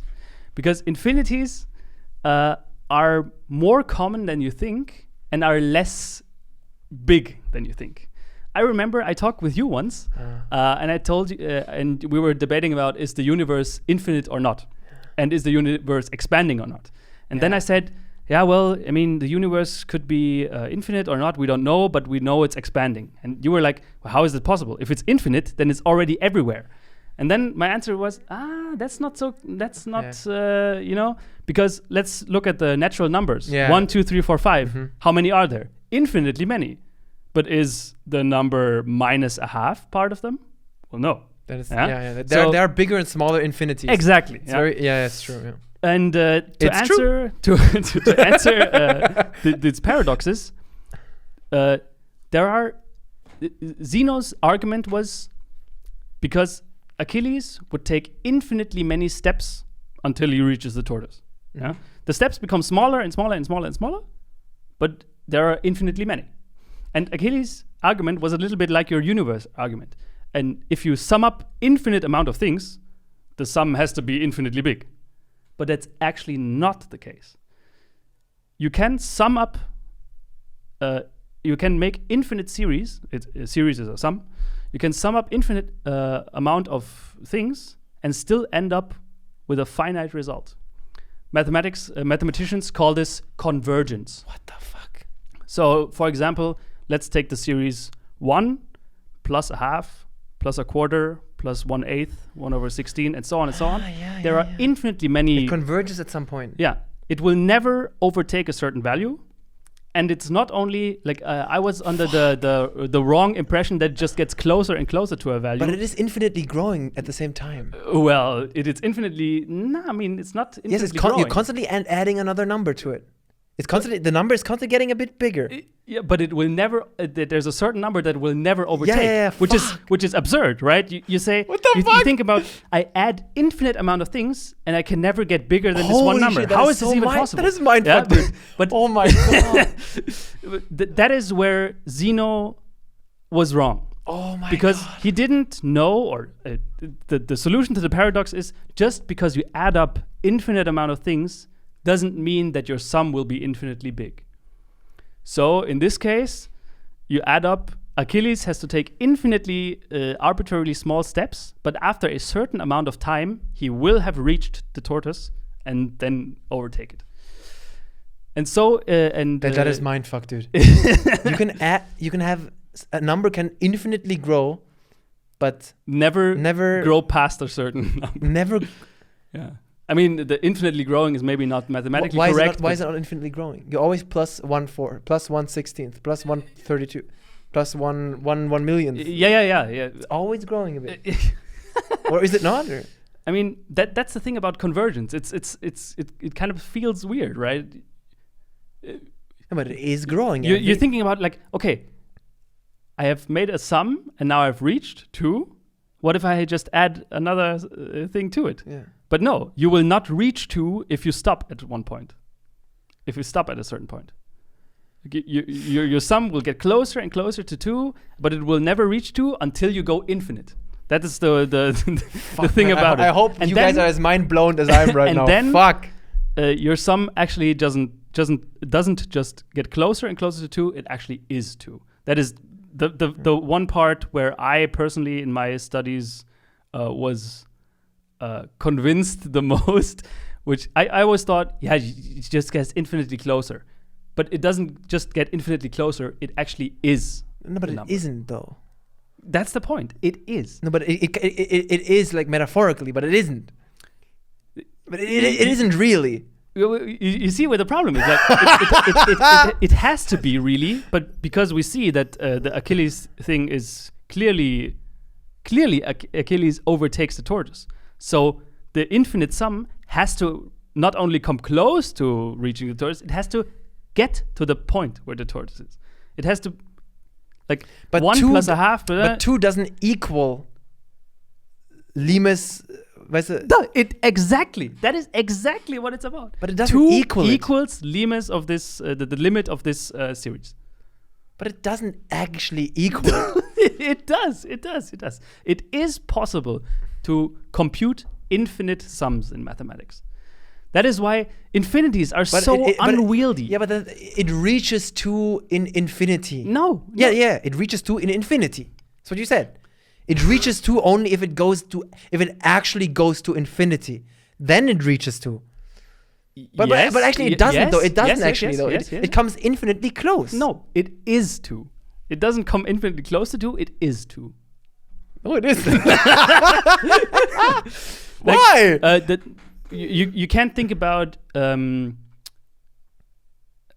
fucking asymptote, man. Yeah. On the coordinate system. Yeah, and asymptotic is a no, different thing. x squared. Yeah. The parabol. Yeah. It goes. Doesn't it also align at some? Isn't there one axis that it go one on the x-axis that it goes always closer, but it never really touches it? No. Which one X squared is not 1 over x. for example. Okay. 1 over x. You can't divide by 0, right? 1 durch x. Yeah?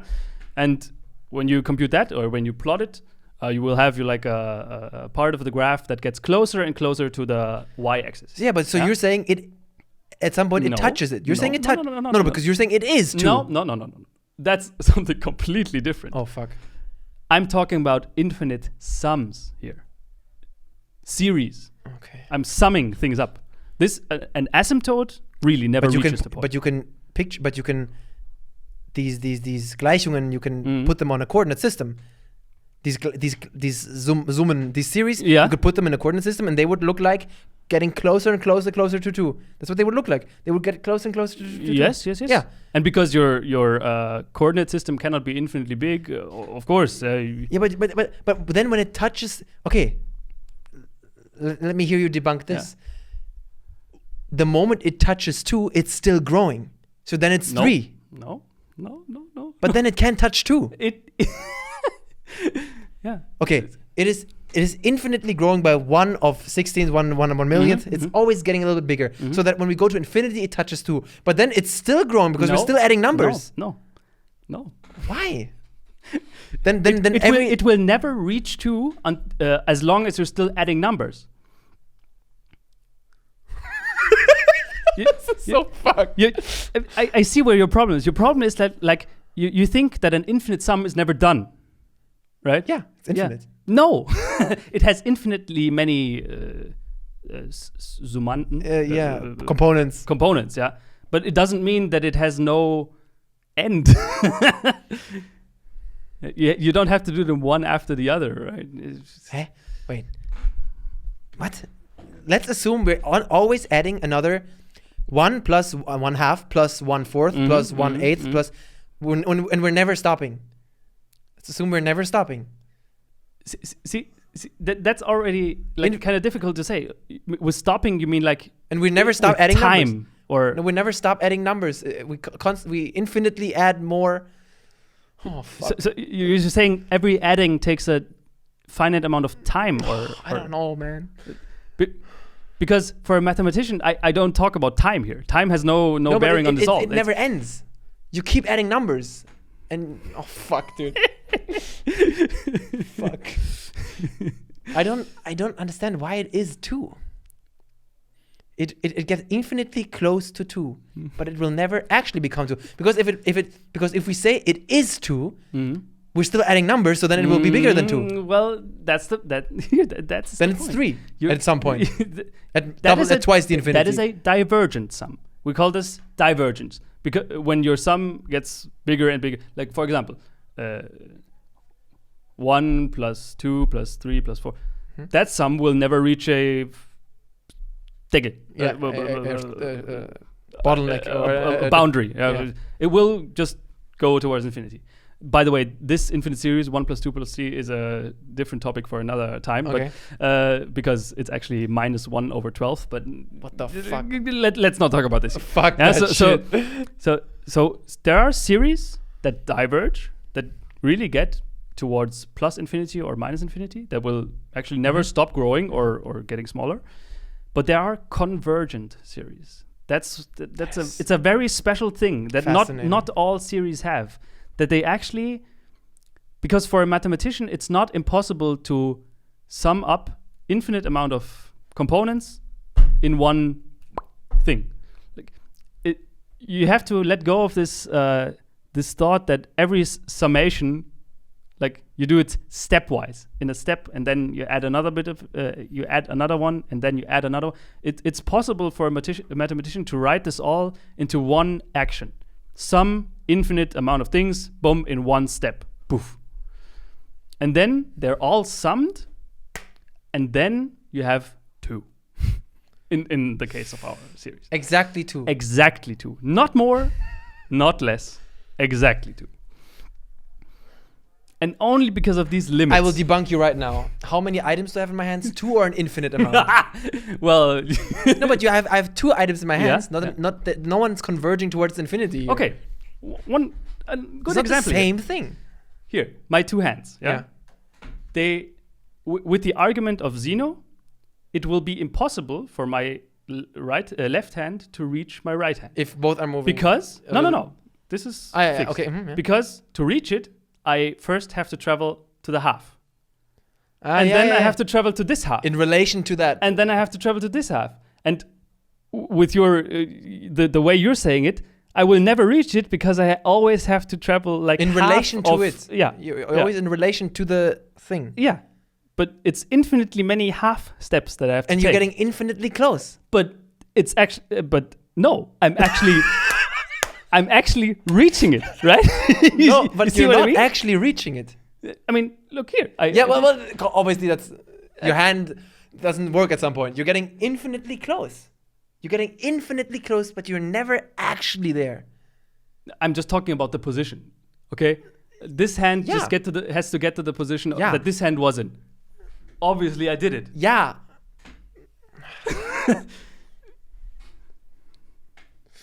Yes, of course. Well, that was. You can go from here to here, of course. Yeah. But if you're saying mathematically, you're always going half the distance. Yeah. If you're always going half the distance, how would you ever reach it? But that's the point of limits. You can never reach it. You can. But you're going half in relation to it. Then at some point it must say, now you're going the whole distance. At the end of the infinity. It must say, okay, now you're going the whole distance. There's no end of the infinity. Well, there must be an end to the infinity if we're saying it reaches 2. Because then we say, okay, the last plus is a plus the distance now. Yeah. But it's always half the distance. So you're never actually reaching it. Yeah. Man, I'm not convinced.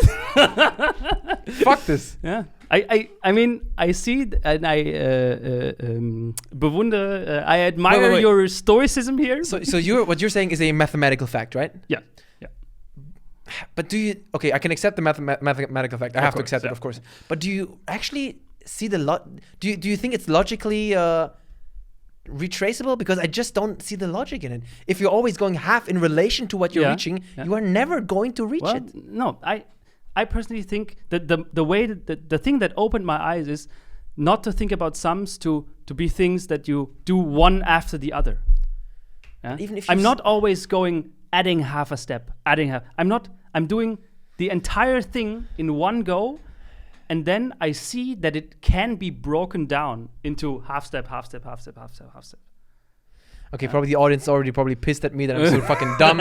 I get it. Everyone's a genius in the comment section. Everyone thinks Andi's so smart, I'm so dumb. I get it, okay? If you're honest to yourself, you fucking know that this shit that I'm right. But, no. Don't be too harsh on Anton here. This concept is one of the big reasons why people think mathematics is unintuitive and absurd, and very hard. Of course, it is a concept that you in your normal life never have to consciously come in contact with. Infinities are everywhere once you know it, of course. But even if you summieren sie alle at the same time, it's always in relation to the object you're trying to reach.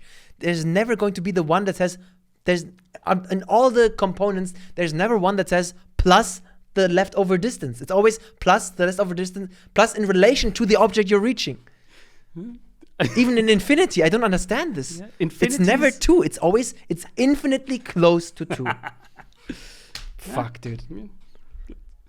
Infinities can be summed up. Man, we're now actually at 2 hour. This is that was amazing. Yeah. So okay, that was the solution that some people still don't accept to Zeno's paradox, to the tortoise paradox. There's a solution to the arrow not moving paradox is actually pretty similar.